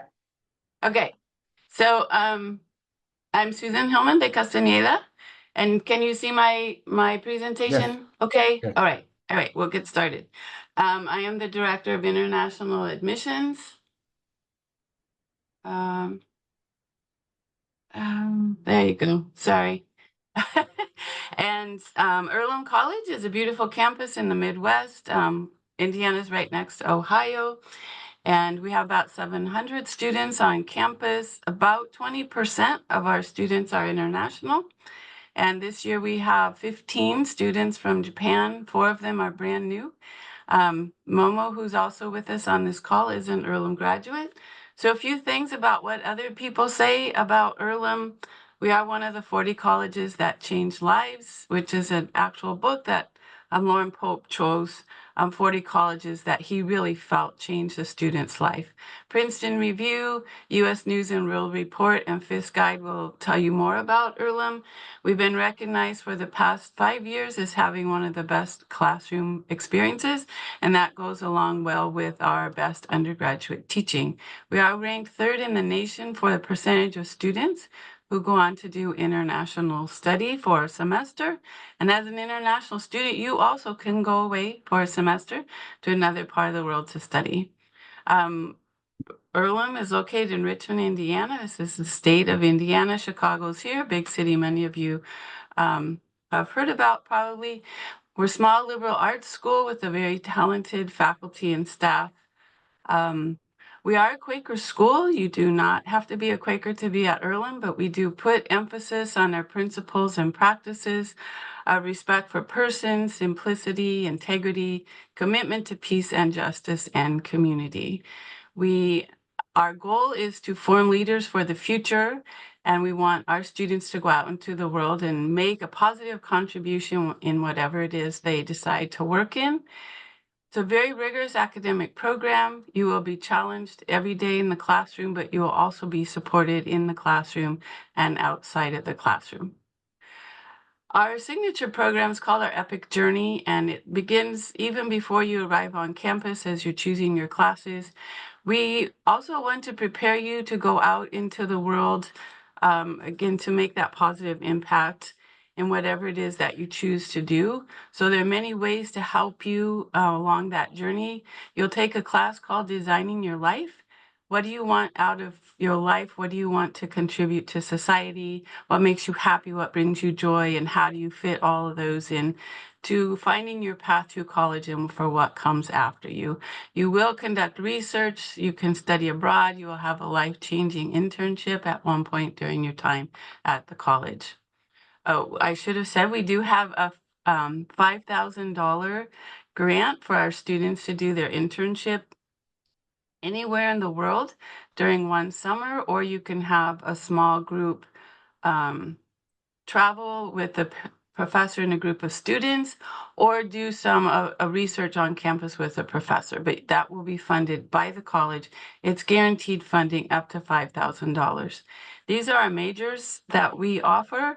Most of them you can also minor in, but we do have applied minors, which are across disciplines. So anthrozoology, you could study the connection between humans and animals, but at a minor level. You can double major for the same cost, double major, or you can major, double minor, whatever it is that helps you reach your goal for what you want to do after you graduate. We do have a nationally ranked classroom experience. Here's Yasumi, one of our Japanese professors. The average class size is about 12 students. Our largest majors will also have larger classroom sizes just in the beginning. And we have a 9-to-1 student to faculty ratio. So you definitely have access to your professors. You can stop by their office or make an appointment. There are lots of people here ready to help you. Again, before you even arrive on campus, an epic journey guide such as myself will help you find where you need to go, who you need to talk to. Your academic advisor, of course, will help you every semester with choosing your classes for the next semester. You can work with your career coach from day one, getting your resume put together, having interviews, practice interviews, really being able to articulate not only what you did, but what you learned from the experiences that you've had. And then faculty and alumni mentors. We have EPIC centers. So there's a center for global health, a center for social justice, a center for environmental sustainability, and a center for entrepreneurship, innovation, and creativity. The EPIC Advantage that I mentioned guarantees up to $5,000 for you for one experience during a summertime. It's really changed our students' life. It was not available when I was a student, so we're really happy that students have that opportunity to go anywhere in the world that $5,000 will take them. Student life, we have over 60 clubs and organizations, many from cultural clubs, social clubs, religious organizations, just for fun groups, dance groups, anything that you want to be involved in. We either have it or you can start it. We have 20 men's and women's Division III athletic clubs or teams. Soccer being sort of the most popular one, both men's and women's. And then residence life, we have 8 residence halls, theme and friendship houses, apartment style living, and your housing is guaranteed for all 4 years. So just a few examples. Isao just graduated from Earlham. You may already know of him. He has done so much work for the climate, very involved in climate activism. Last year, he participated in our Tibetan Studies program. He was the first one to arrive. Momo, who's here on this call, double majored in computer science and social entrepreneurship. If you come to our room, she can share more about what she's done. We really miss you on campus, Momo. She just graduated in May. And admissions and financial aid. So we do want to hear about your extracurricular activities. We use a common application. It's free to apply. Part of that will also be a personal essay, your high school transcript. For test score optional regarding SAT or ACT, but you could use that for your English proficiency test. We do give merit scholarships to students based on their academics and need-based aid to fill in. For our international students, you do have a minimum requirement that you need to pay, but we'll look at that through your ISPA. And I think this is, oh, yeah, so we do have 2 dedicated international student services advisors who help you from beginning to end and even after you graduate. And that's the end. I made it in 8 minutes. Here's my contact information. Hope you stop by my room. Thank you. Thank you, Susan. Josh?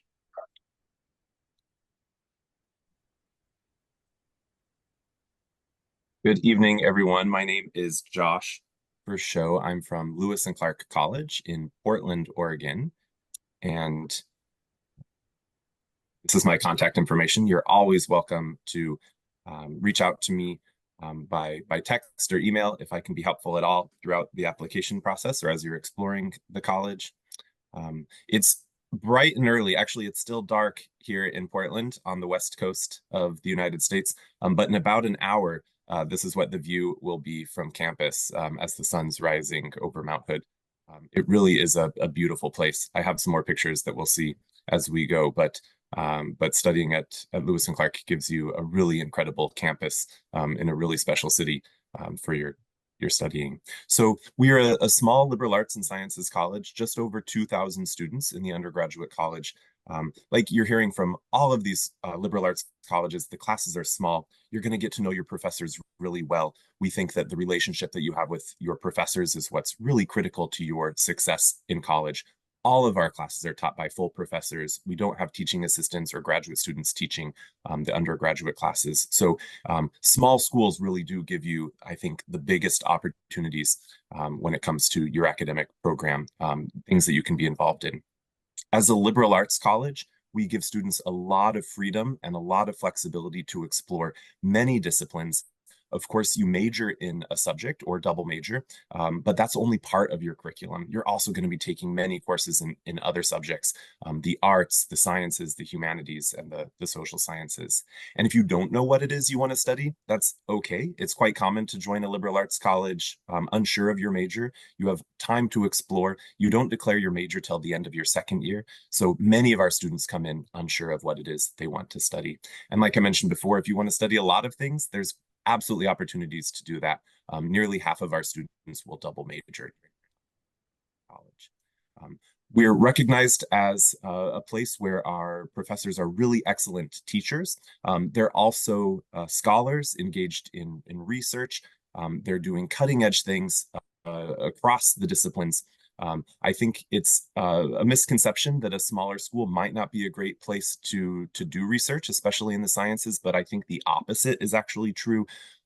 Because there aren't students, PhD students doing research, the undergrads get to do the things that PhD students would do at a larger university. It's not even uncommon or unheard of for students to be published scientists before they graduate. Here you can see Professor Greta Binford. She's a biology professor, one of the top arachnologists in the United States. So if you're scared of spiders, her lab is one you'd want to stay away from. This is where they're milking venomous spiders to do research on there in biology.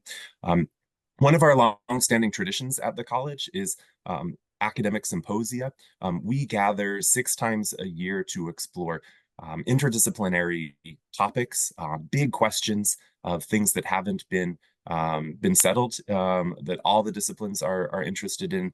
The International Affairs Symposium is actually the oldest run or student-run academic symposium in the United States, but there's also a symposium on gender and ethnic studies, the environment. So you'll definitely see or have lots of opportunities to engage in debate, and they bring in really high-profile speakers, people who are scholars, public officials, politicians who will debate at these symposium.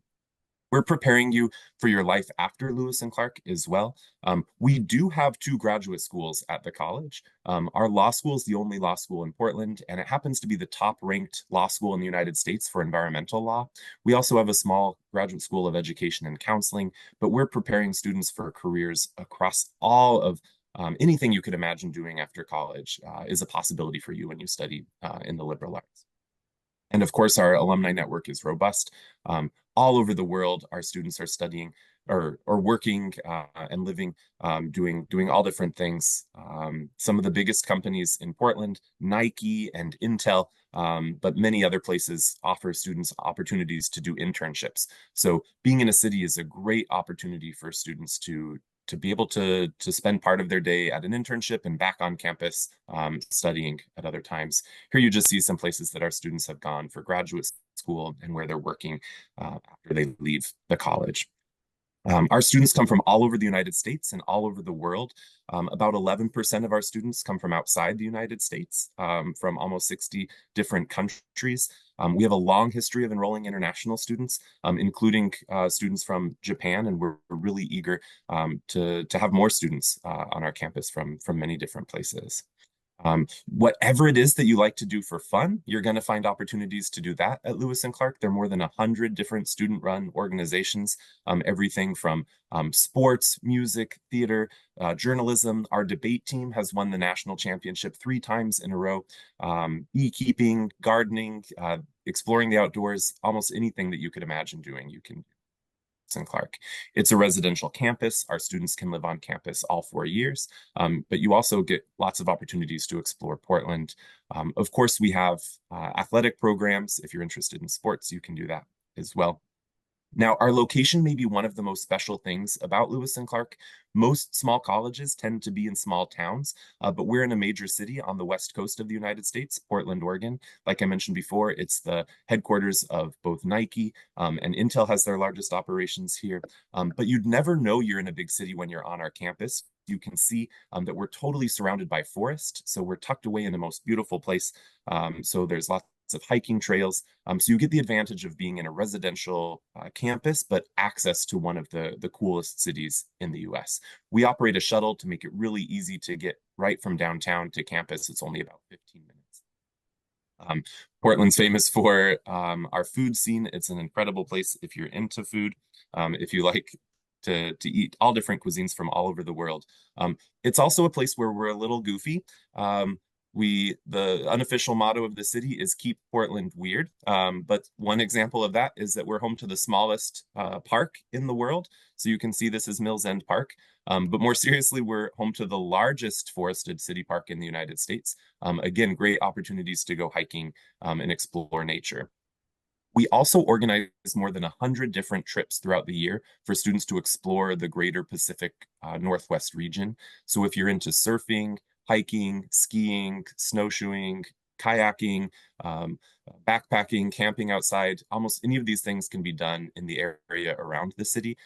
We're close to the mountains, we're close to the ocean, and like I mentioned, we're surrounded by a forest and a state park. So these are really great. It's a beautiful place. I think one of the most special parts of the United States. And we'll, like I said, take you on these programs. We provide everything you need. You don't have to have any experience to be involved. We also really emphasize a global perspective in our curriculum. We were one of the very first colleges in the United States to develop study abroad programs, and we were actually the first college in the US to send groups of students to Japan. So there's definitely a long history of our students exploring the world. So I know you'll be studying abroad, coming to see us in the US, but if you want to go to another country, to Europe, to Africa, back to Asia, there's great opportunities for you to do that. So in terms of our admission options. There are 3 different rounds to apply for admissions, very similar to the other colleges that you're hearing from. We use the common application exclusively. That includes submitting your academic records, a recommendation from a teacher, an essay, of course. We offer financial aid. If you want to need financial aid or scholarships, including the Gru Bancroft Scholarship, you'll need to submit the financial aid application. We don't use the SAT or the ACT at all in our admission process. We do recommend an interview, but it's, of course, optional. So those are the documents that we need for admission. And like I mentioned, we do give financial aid in the form of merit scholarships as well as need-based grants, so students can afford the college. I know when you see how much college in the United States costs, it looks incredibly expensive, but we're committed to being affordable to students from all different backgrounds.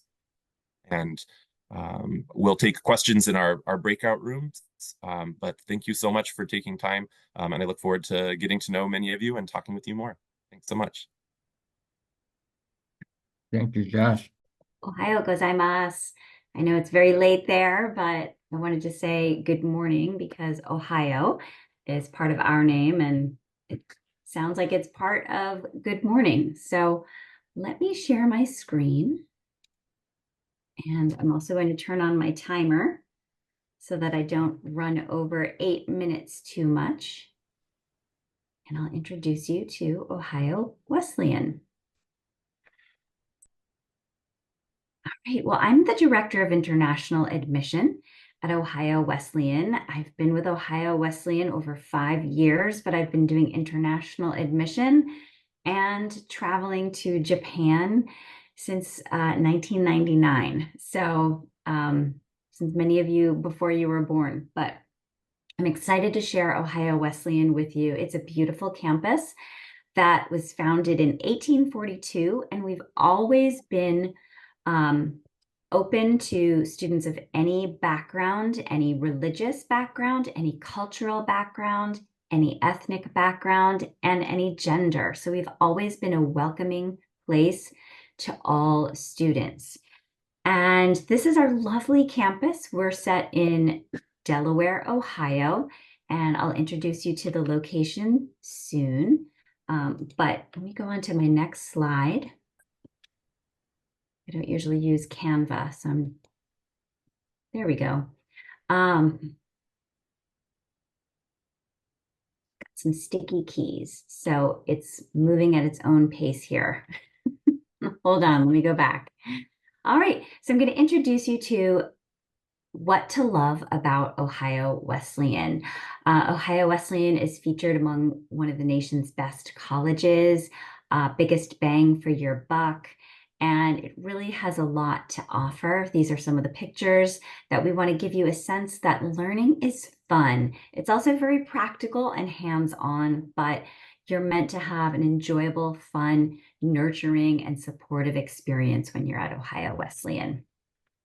So one of the things to love is our community. We have over 100 clubs and organizations, academic ones, cultural ones, artistic ones. There's something for everyone. So you'll never be bored. And just about everybody lives on campus. So about 97% live on campus. There are a few commuters, but that means that your housing will be guaranteed for you all 4 years. And we have a wide variety of housing at Ohio Wesleyan, which I'll introduce you to in a little bit later in this slide. Also, more than 70% of students study abroad or study away. So learning languages, learning about other cultures and societies, learning about international issues is something that's at the heart of Ohio Wesleyan's mission.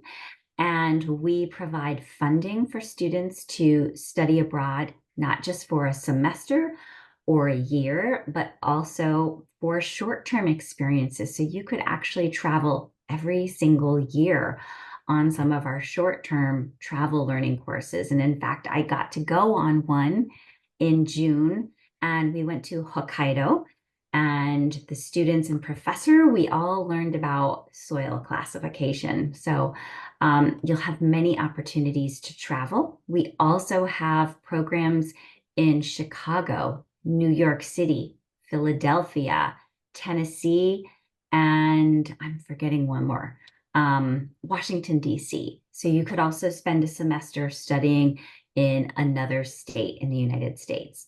We've got 24-hour dining. So if you're hungry or if your stomach is on a different schedule, not to worry, you can get something to eat any time of day or night. 95% of our classes have 20 or fewer students, and our largest classes are only about 30, 35 students. So it's truly a tight-knit community. We've got between maybe 1,500, 1,600 total students on campus, and about 10% of those are international students. And Japan is now one of our top 5 represented countries on campus. So very excited about that. And we have a 10-to-1 student-faculty ratio. And I would describe our students as curious, hardworking, fun, respectful, creative, kind, studious, quirky, humble, lots of adjectives I could use to describe our students, but it's a very welcoming place. Another thing to love about OWU is our location. We are in a small, homey town of Delaware, Ohio. You can get to Delaware in a 2-minute walk. It's 1 block from our campus, and there are over 50 cafes and restaurants and movie theater. It's a safe town, and Delaware County is the wealthiest and healthiest county in Ohio.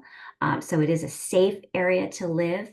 And then if you are craving some city life, we're just 30-minute drive from Columbus, Ohio, which is Ohio's capital, the 14th largest city in the United States. And it was recently ranked the #1 real estate market in the United States. So it is growing. And it's ranked the 5th best city for new graduates to live, work, and play. So you've got a small homey town right nearby, and then a big bustling city not too far away with an international airport. So you can fly in and out of Columbus. Living at Ohio Wesleyan is also something to love. I mentioned we have guaranteed housing, and we've got, you'll never live with more than 1 roommate if you're living in a first or second year residence. And then after your first year, if you'd like to live in a small living unit, which are these houses pictured at the bottom, as well as the picture in the middle, we have Creative Arts House, Service Engagement and Leadership House, Citizens of the World. So there's lots of fun theme communities to choose from. And then in the upper right-hand corner, we have senior apartments. So there's some really great options for living on campus, and it's all just right across from campus, so you don't have to walk too far to go to classes. And traditions are something to love at Ohio Wesleyan, from our late night breakfast, which we have during finals. It's a great way to take a break. We have Day on the J, which is a big festival with carnival rides, live music, food trucks. We also have mock convention once every 4 years, where we actually have a mock style convention like we're going through in real life with the Democratic National Convention right now in Adachi-san's hometown of Chicago. And we've got the President's Ball, which is a big, fun, semi-formal dance. And we have Culture Fest, which showcases all kinds of fun cultural dances and foods and traditions. So there's a lot of OWU traditions. And lots of majors to choose from. Popular majors for international students include international studies, biology, astrophysics, business, computer science. And then I was struck last year by how many Japanese students are interested in sociology and anthropology. So that is a popular major with our Japanese students. And you'll have 2 years before you have to actually commit to a major. And every student is guaranteed internships, guaranteed research, multiple opportunities, and they will connect your learning to real world experiences and problem solving. And we have funding to help cover those. And I'll share these statistics later because I don't want to run over time, but these are some career and grad school statistics. And just to give you a quick snapshot, I'll also share this in our breakout room of how we support students. Application process is quite simple. You get a decision in 3 weeks, no matter how you apply, but we do have early decision, early action, and regular decision. And I can share more about the application process in my breakout room if you want to know. So that's it. Let me go to my last slide and say thank you for the opportunity to present to you, and I'll turn it back to Adachi-san. Thank you. Thank you, Christine. Jake, please go ahead. Wonderful. Let me start sharing my screen. Alrighty.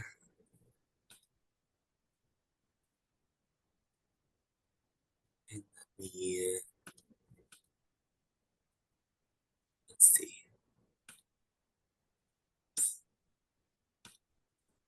Okay. Can you see my screen okay? Yes. Awesome. Wonderful. So my name is Jake Gately. I'm an international admissions counselor at Lake Forest College, and I work with my colleague Molly Noya, the director of international admissions. She is currently on vacation and actually in Denmark for her sister's wedding. So I'm happy to take this on, and I'm super excited to chat with you all because I'm working with all students that are applying from Asia as well. So I'll be the one reading your application anyway. So I want to chat about Lake Forest College at a glance first. So tell you some stats, give you some numbers to throw at about what makes Lake Forest unique. We're 1,825 students from 44 states in the United States and 119 countries from around the world. So we're certainly a global campus. 20% of our students are international students. In this most recent class that just came in, 23% are international students. So it's certainly, like I said, a global community on a campus of just shy of 2,000 students. We're 48 kilometers north of Chicago, and Chicago is the third largest city in the United States. We're actually a 10-minute walk to the train that goes all the way down to the center of Chicago in what's called the Loop. So it's certainly just a walk outside your backyard and take an hour train ride down to the city itself. We award up to $36,000 in merit scholarships. This is merit based on your GPA from high school, any test scores you might have, SAT, ACT, but that $36,000 is the top of our merit scholarship grid. I have a grid that I'll show at the end of the presentation. And we have a 96% career placement rate. So students after graduating are finding their careers, vocations, they're going to grad school, or pursuing another full-time opportunity within 6 to 9 months of graduation. So it's certainly very high, way above the national average for sure. Getting into academics, at Lake Forest, it's really a combination of your interests. And you'll often find at Lake Forest College this dichotomy with a passion and a practical or a pragmatic major. The idea is that students should have the flexibility in college to major in what they want and get the experience to apply that to a job at the end of 4 years. So you'll find students having 2 majors and 1 minor, or 1 major and 2 minors, and a quarter of all students are double majoring anyway. And you'll find that students are doing this with something that has a career tied at the end of it. Biology, business, econ, finance. Makes sense that those have a job that's linked at the end of 4 years, but we don't want students to forego their passions just to get a job at the end of 4 years. So you'll often find students combining things that might not go together, but they're interested in both and want to have that academic experience. See the top 6 degrees awarded here, and I think this is representative of 2 different arenas in Lake Forest: the biology, neuroscience, and psychology side of campus, and the business, economics, and finance side of campus. Both are really strong, and there's also the humanities side that really isn't represented in this top 6, but is equally as strong at the college. Neuroscience, neuroscience, business, and finance are a little unique to have in a liberal arts environment. Many schools similar to Lake Forest will just have those as minors or concentrations, but at the college, they're full degree programs, and you can see they're overwhelmingly popular among students. In terms of the classroom experience, your average class size is 20 and your student to faculty ratio is 12 to 1. So class sizes are intentionally small. In our mission statement, it says that you are known by name on campus. So your professors are going to know your name. You're going to be sitting around them at a table talking about what you read for class, talking about the research you're doing. It's not a lecture hall style environment whatsoever. So combined with the practical approach I was talking about earlier, I want to talk about the pragmatic approach that students are taking in an academic lens college. This comes through in real world application of what you're learning in class to the quote real world. That comes out in internships, in research, and no matter what you're majoring at Lake Forest, you will be doing research in some capacity. Studying abroad is a popular option as well. Over 70 countries have study abroad programs that we partner with. There's over 200 programs. These are typical exchange programs where you're going to another university, studying there, and getting credit for Lake Forest at the end of your semester. We have also a program called the In the Loop program. The Loop is the downtown center of Chicago, and the In the Loop program allows juniors or seniors to live residentially downtown in an apartment that the college owns and operates. And you're able to do an internship for credit at Lake Forest. So you're taking a class, you're doing an internship for credit, you're getting paid for that experience, and you're living downtown. It's a really great way for students that have been living on campus for all 3 years or all 4 years to try out what it feels like to live in a city, a full urban environment, and get paid for doing it too, do an internship experience. Experiential learning is kind of what all of these things are, internships, study abroad, and that's part of what's called the Forster Fundamental Curriculum. Those are the general education requirements that we have at the college. Most students will fill that experiential learning credit by doing an internship, which tells me that most students are able to secure an internship no matter what they're majoring in. And they do that with help of our Career Advancement Center. All students are assigned a career advisor at the college, and there's 12 professional staff that work in our Career Advancement Center. That's huge for a college of our size. It's twice the national average. Students will join one or more pathway programs that we offer. These pathway programs are in things like law and public service, healthcare and science, creative arts, or a build your own pathway as well. And students are partnering with these professional career advisors to match with networks, to get exposed to other opportunities. And then things like build your resume, help interview, find where I should apply to internships, all that good stuff. There's really robust speed networking events that happen. There's Career-a-Palooza, or this big like networking event that happens downtown every year. And the Career Advancement Center is one of the big reasons that students are able to really find a career after 4 years, and 96% of students are able to do that. Chicago is a big part of Lake Forest as a culture. We consider it our second classroom, again, the third largest city in the US. We're 40 kilometers north of the city by train. So it's really a 10-minute walk in one direction from campus to get to the commuter rail that goes all the way down to the city. Side note, a 10-minute walk on campus the other direction is Lake Michigan and the beach on Lake Michigan. Lake Michigan is one of the Great Lakes, and so the beach feels like a real beach. It's not just like a little sandy beach on some weird lake. It's a giant beach that students have access to as well. There's over 200 trips to the city each year, whether that's through class, like class trips, or other things on campus where individual offices are bringing a group of students to do various things. So students are accessing the city in academic ways, in professional ways, but also it's just there for fun too. It's in your backyard. Entertainment, culture, arts, history, heritage, all of these things are so central to Chicago as an identity too. And students are accessing that in so many ways when they're at the college. Lastly, I want to talk about diversity on campus and what diversity really means. 20% of students are international students, and 38% are domestic students of color, so students of color from the United States. More than 40 languages spoken on campus, and over 100 countries, 119 most recently. It's one thing to want a diverse campus and have diversity as part of our guiding framework. It's another thing to be able to support students on campus with built-in supports instead of just having a diverse campus. So our Office of Intercultural Relations acts as a real hub for all types of students that are historically marginalized in college spaces. So international students, LGBTQ plus students, any like students of color, first generation students. These students are all supported in the Office of Intercultural Relations with full-time staff that are putting on programming and helping build that community. Similarly, Health and Wellness Center offers counseling services to build community as well. And the Center for Academic Success is helping students acclimate to the academic environment of the college too. I'll end on here. This is our scholarship grid. I'll be happy to chat more about our scholarship and financial aid model for international students after our breakout sessions. But thank you so much for the opportunity to chat about Lake Forest, and I'm excited to talk more about your questions. Thank you, Jake. Okay, Greer, go ahead. Perfect. I am ready to go here. All right, and I'll just go ahead and start my timer.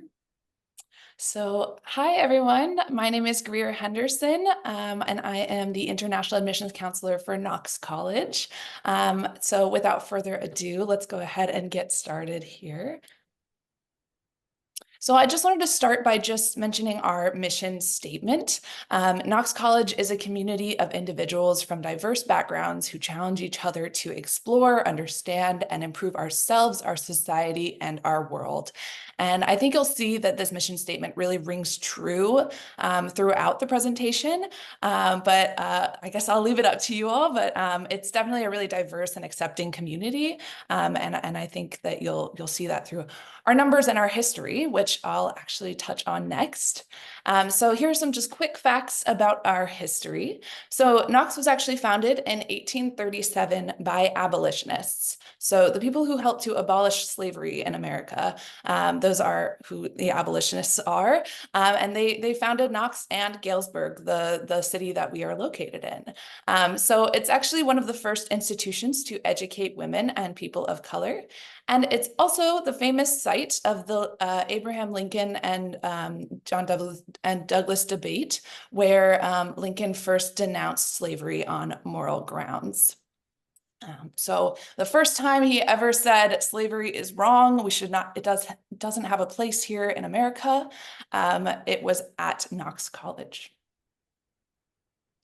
Some ways to think about where we are exactly in Galesburg. So Knox College is located in Galesburg, Illinois, which is a small city, and it's home to around 33,000 people. It's a very pedestrian-friendly city, meaning you can walk places very easily, you can get around very easily. There's 30 plus restaurants just within 3 minutes of campus that you can get to. So lots of things to do and see here as well.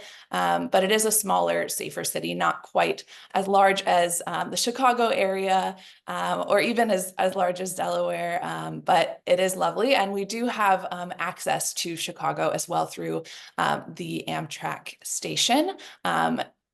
Which is about a 7-minute walk from campus. So it's about a 3-hour drive or 3-hour train ride to Chicago. And many students do that on weekends just to get out of the smaller city and see some other parts of the US. Kind of touching on our numbers, we have about 1,200 total students this year. So exciting to kind of see our growth happening. But we have students from 45 different states and 59 different countries. Our student to faculty ratio is about 10:1, and our average class size is 14 students. So you're very much so going to get some attention from professors. They're really going to know you and be able to recommend you for awesome opportunities in research, internships, even study abroad. So there's lots of areas for you to do that as well. We have over 100 clubs and organizations that are student run as well. And we also have 18 varsity Division III sports teams as well that you can participate in if you're interested in doing that. The last thing I want to highlight on this page is 100% of our students pursue some form of experiential learning. It is a requirement of graduation, and I'll explain a little bit more about what that means here later. You can also see kind of the diversity of Knox through this map that I've created. So all the yellow highlighted countries are the countries that are represented on Knox's campus. Again, 59 different countries around the world. So the main thing to note here is that you're going to be learning from people who are different from you. And our campus is very aware of that. The students who are coming to Knox from the US are aware of that. And they're excited about it. It's something that we celebrate. 24% of our campus is made up of international students at Knox.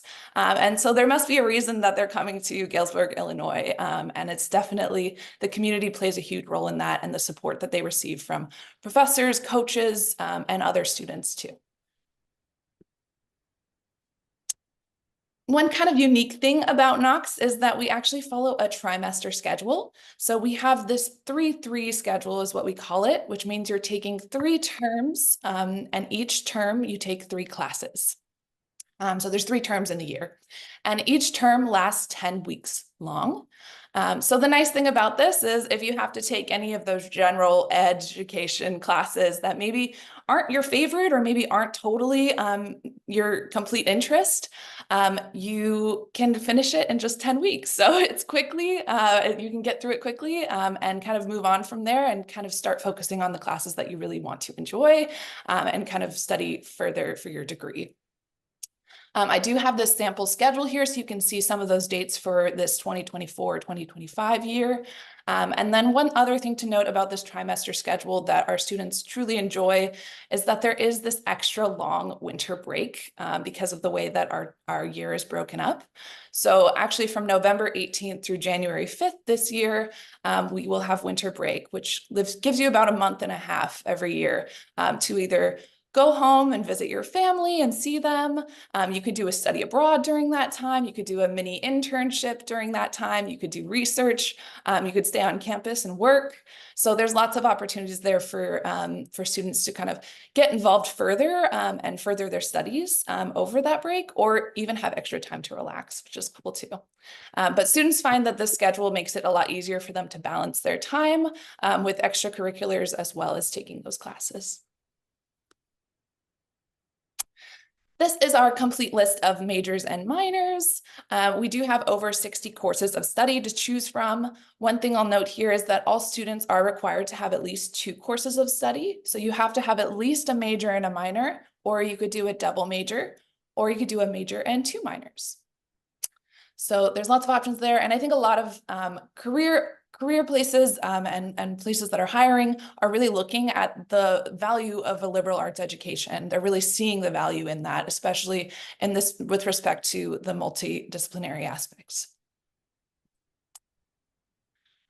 As I mentioned before, experiential learning is a requirement of graduation for students at Knox. So whether that's study abroad, internships, research, or our specialized immersion terms, which are basically entire terms that are dedicated to one subject.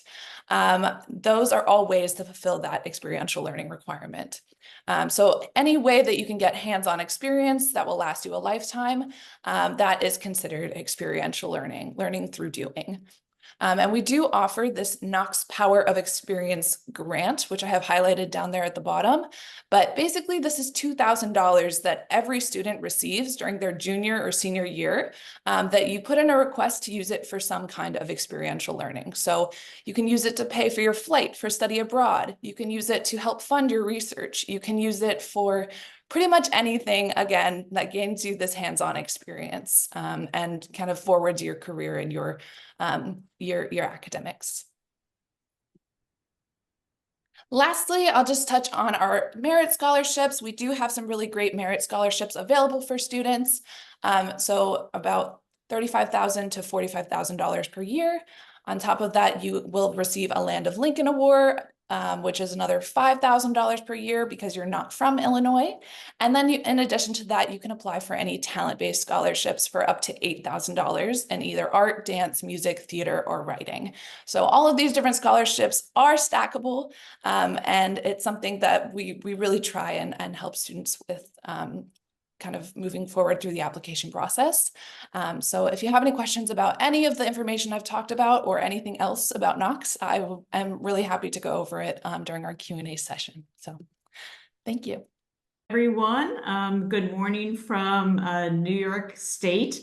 I want to first describe the puppy in my background is actually our mascot. So we are thrilled to be one of the only Division III schools that has a live mascot. So the puppy is a very big hit on campus, but that's just the fun part of my background. So I'm going to share my screen and I'll give you a few words about Union College. I believe that you are seeing that screen. Oh, yes. Okay, perfect. So Union College is in upstate New York. So we are about 3 hours north of New York City and about 3 hours west of Boston, Massachusetts. So we are kind of in the river valley between 3 different mountain ranges. So we're in a small city called Schenectady, New York. And we have 2,100 students. So we are a liberal arts college, which offers students a broad range of academic programs. What is unique about Union is that we also offer 6 engineering disciplines. So we are one of the few liberal arts colleges in the United States that offer both the traditional liberal arts, the humanities, the social sciences, the theater, music, dance, but also have extensive STEM opportunities. So about half of our students will major in a STEM field, about half of our students will be majoring in something in those humanities or social sciences. But what I really want to emphasize to you is that a large percentage of our students will be studying more than one discipline. And I think that that's what really makes Union unique, that we have students who are crossing over those disciplines. We have those engineers who still want to be involved with art. We have those students in computer science who want to study a language. We have students in economics who are combining it with data analytics or computer science to really build their resume for going into a financial industry. So we are a smaller school and we pride ourselves on that. So our classes are small. And one of the things that I really appreciate about Union most is the relationships that students are going to be developing with their professors. You see that across the board from those first year students who really feel connected with the faculty member to that senior who is doing a capstone research project being mentored by a faculty member.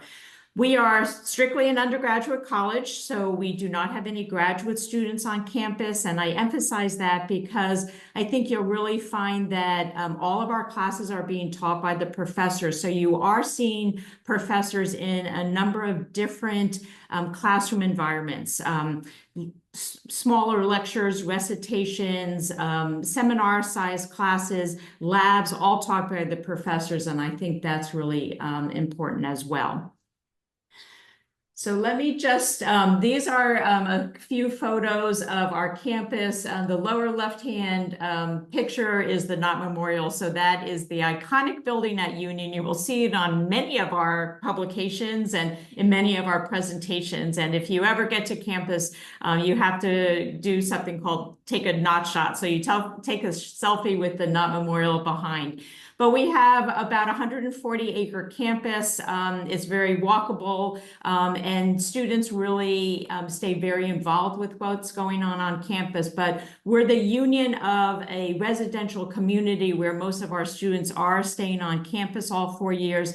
But we're in a small city. So Schenectady is a city of about 65,000 people, and we're about a 10-minute walk into downtown Schenectady. So students have that advantage that they can also to get to the restaurants, the movie theater, Proctor's Theater that has traveling Broadway shows. So there's a lot of things going on in Schenectady that students can take advantage of. We are also about 20 minutes from the Albany International Airport. I will tell you that you're not going to get a direct flight into Albany from any place in Japan, but through connecting flights through Detroit or the New York City area or Boston, you can fly right into Albany. We are also about a mile from the Amtrak or the National Rail station. So if you want to go into New York City for a day, you can easily, jump on a train and do that. So our location is very popular with the students. So I did talk a little about the interdisciplinary nature of Union. I just want to emphasize that. So students will double major, they'll major with minors. We have a number of students who are picking interdepartmental majors, so fusing two seemingly different areas of study. So my nephew went to Union and he was a computer science philosophy interdepartmental major. So you can combine whatever you would like. We have wonderful facilities. We were voted, #1 in undergraduate lab facilities for students, and students really are using all the instrumentation that is offered at Union from day one. So nothing is off limits to the students. Life on campus is busy. Students who really get actively engaged in all the different clubs and organizations, everything from the theater, music, and dance to a lot of community service opportunities in the local area. We have the newspaper, we have the radio station, we have all different levels of athletics, Division I hockey, Division III many sports, but club sports and just intramural sports, and just the ability to go to the gym and get some exercise. We have students who really have their hands in many things, and I think that's what really defines Union, that you're studying many things, but you're also having those experiences of leading through clubs or organizations, being a leader in the classroom. And I think that really develops our students very well. And as they're doing research, they are becoming, confident. And when they go out for job interviews or interviews for internships, they have a lot of meaningful experiences to talk about. We have right now about, I would say overall about 10% of our population are international students. This year's class is a little larger. We have 13% of students coming in from our foreign nationals, and they will be arriving next Wednesday because we are on a 3-term calendar. So we have 3 10-week terms, which set us apart a little from other college calendars. But typically you're just taking 3 classes per term, and students really appreciate that because they do have a lot of time outside of class to get involved with research, to get involved with the different clubs and organizations on campus.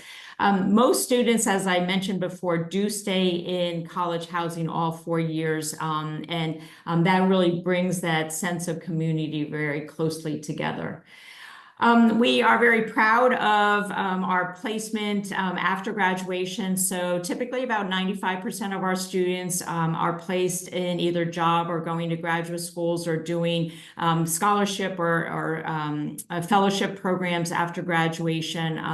Our first graduate from the Grew Bancroft program graduated in June, and Rio is now working for BlackRock in New York City.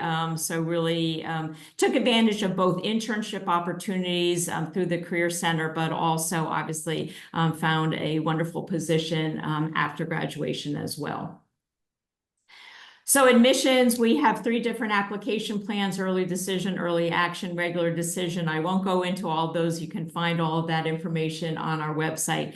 We are a test optional school, but for students whose first language is not English, we do want an English language proficiency exam. We accept Duolingo, IELTS, TOEFL, but I can answer those questions if you have any. Interviews are recommended. We love talking and learning a little more about you. And then with financial aid, we do meet the financial need of all students who are coming into Union.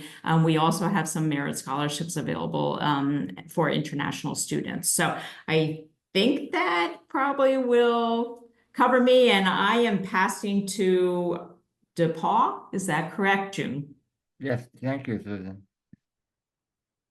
Thank you. I'll go ahead and share my slides.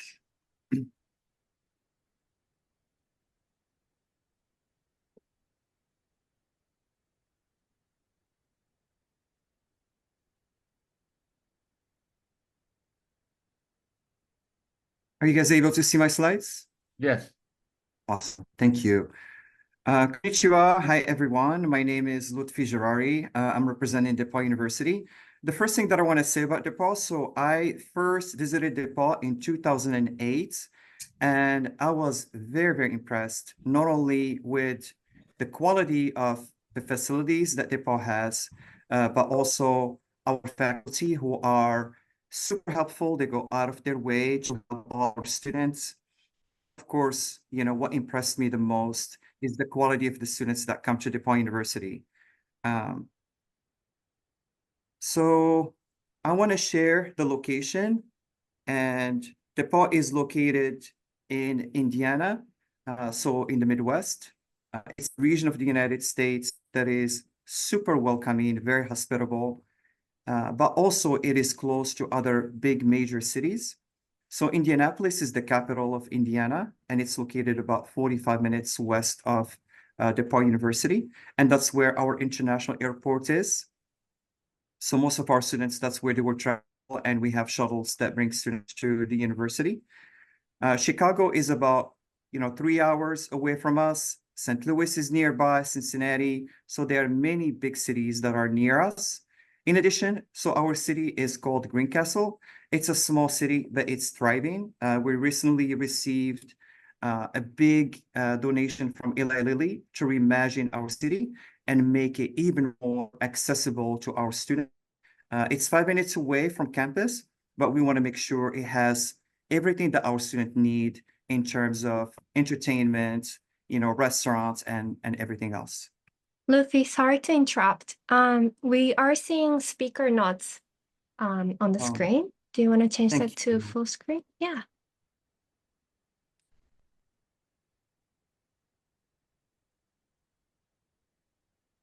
Hopefully this is better. Still seeing the speaker notes. How about the display settings on the top? Okay. Is that gonna work? Yeah. This is Great. better? Yeah. Okay. Thank you so much, Yuka. So we are also a university that focuses on undergrad education with 1,800 students. I'm listing 21 international students, 21% international students, but currently it's 23%. We're 100% residential. We have many options for students to either live in residential halls, but also we have apartments and houses. Our average class size is about 17, and our faculty to student ratio is 9:1. We are a university with 3 schools, so we have a 3-school model. The first one is our liberal arts and science college with over 60 different majors. DePauw is very strong in the field, whether it's computer science, biology, biochemistry, but we're also very strong in journalism. We're strong in communication and political science. So a lot of different majors for students to choose from.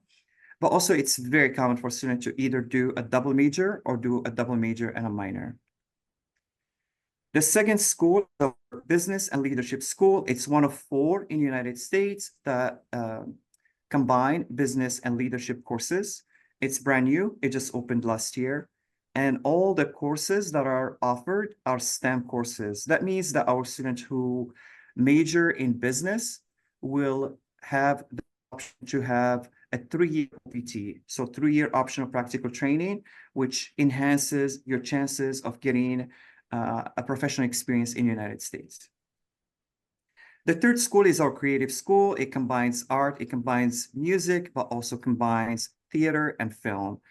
It's also brand new. We recently received $200 million endowment to reimagine the school and make sure that it has everything that our students need to thrive and learn. In addition to the 3-school model, we have honor programs, and these programs are, they're rigorous, but also they provide our international students the option to have either a research opportunity that would be paid or an internship opportunity that also would be paid. So by participating in the Honor Scholar and Fellow program, it's a great chance for our students to gain more professional experiences, and then it helps them, when they start looking for jobs after grad school. College is infused in everything that we do at DePauw. So regardless of your major, whether you're music students, whether you're communication students, an English writing student, you can participate in the different technology programs that we have. And many of the programs, So you will learn, but also there is a chance for you to get a job and get paid while you're learning. It's very, very big at DePauw. We have over 160 programs in 45 different countries, and over 90% of our students participate in these programs. DePauw has consistently been one of the top 3 sending school to different study abroad programs. We first welcomed our first international student in 1870. So we have a long-standing tradition of welcoming students from all over the globe. We have a dedicated staff for our international students, and we assist students with everything that they need, whether it's immigration, working on campus or working off campus. We have a robust host family program. We have so many programs that we offer our students to make sure that they have a great experience when they join DePauw University.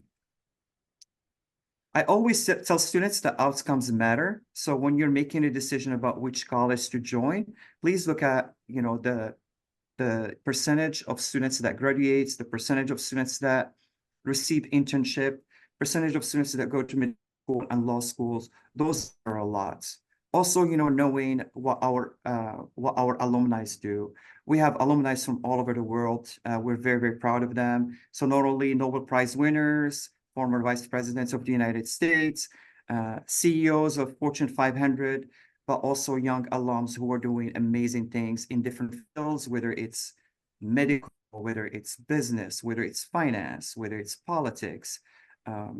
So we are super proud of our students and alums. So like my previous colleague, you can see the deadlines. Like other universities, we have early decision, early action, regular decision. We are holistic in our review. We're test optional, and we take the 3 English tests, whether it's Duolingo, IELTS, or TOEFL. We offer scholarships. We offer financial aids. In fact, DePauw is very, very generous. We have many, many scholarships for our students, including our international students. I will encourage students, if you want to learn more about DePauw, to scan one of the QR code and connect. You can also find us all over social media. And that's my presentation. Thank you so much for listening. And now I think it's going to be Grinnell. Thank you, Lutfi. All right. Thanks, Lutfi. And let's see.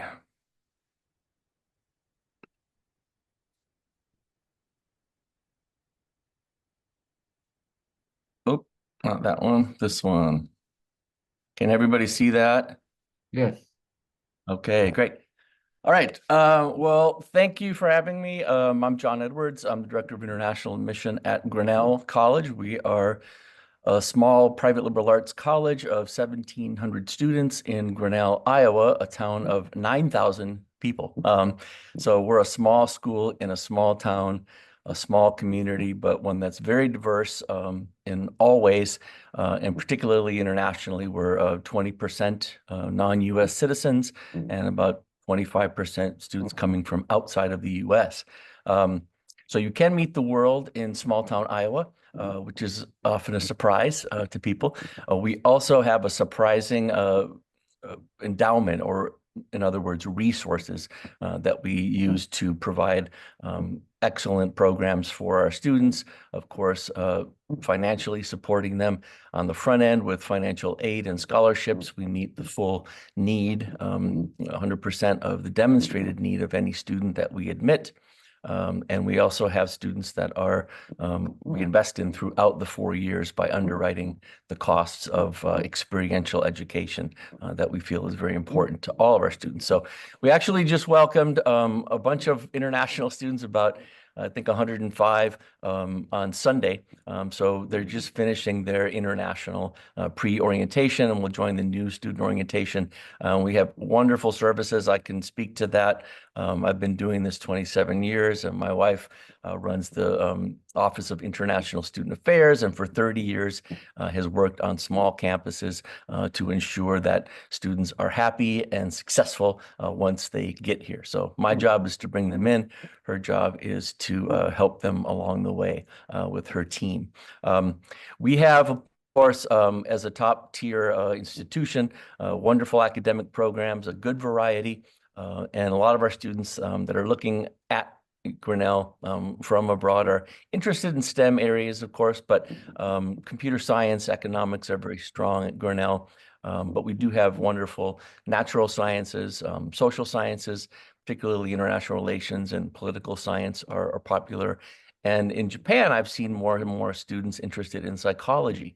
And we have a wonderful preschool laboratory if you're interested in like early childhood development. We've also had students, Miho was a recent graduate who worked with prisoners and looked at their sort of development and what led them to that. So really branching out, I think, in terms of the majors that students are choosing, although we have everything at Grinnell is quite strong.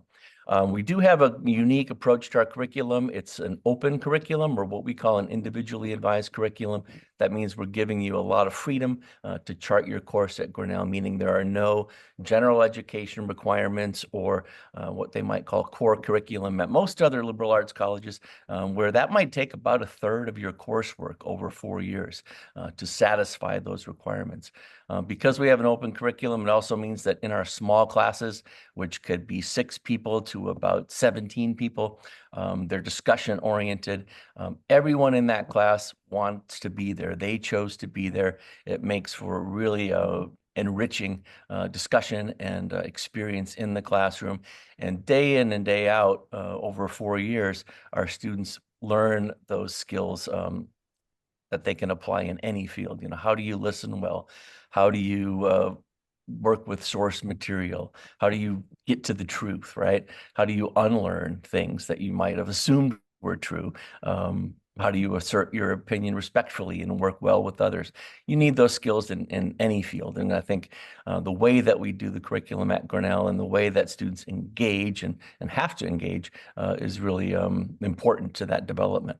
I've seen that with my own kids who have just are finishing up their college careers, and it's you're becoming adults as well as becoming professionals in a way. So we do also have, let's see if I've got another slide. We do want students to be able to have these experiential opportunities. So study abroad is huge at Grinnell. We can help underwrite the costs of those programs by allowing financial aid to be portable. We have a lot of students that also do research. The ultimate form of research, which about half of our students do, is to work one-on-one with a faculty member on a project that they design. They'll create a like a computer program, a business plan, a work of art, some sort of new research in their field.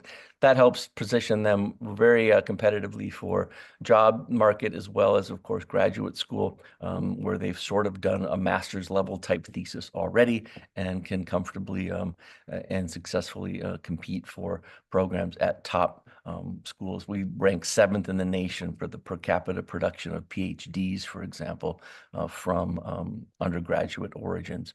We'll even pay you to do your own research. There's a $3,400 MAP stipend. So if you need to fly somewhere, if you need to buy some software, if you need to import some Amazon rainwater because you're going to compare it to Iowa rainwater as a bio major, you know, that costs money. You can do that. Lots of our students, we're thinking often and early about what all this adds up to. It's a lot of work and time and effort in those 4 years.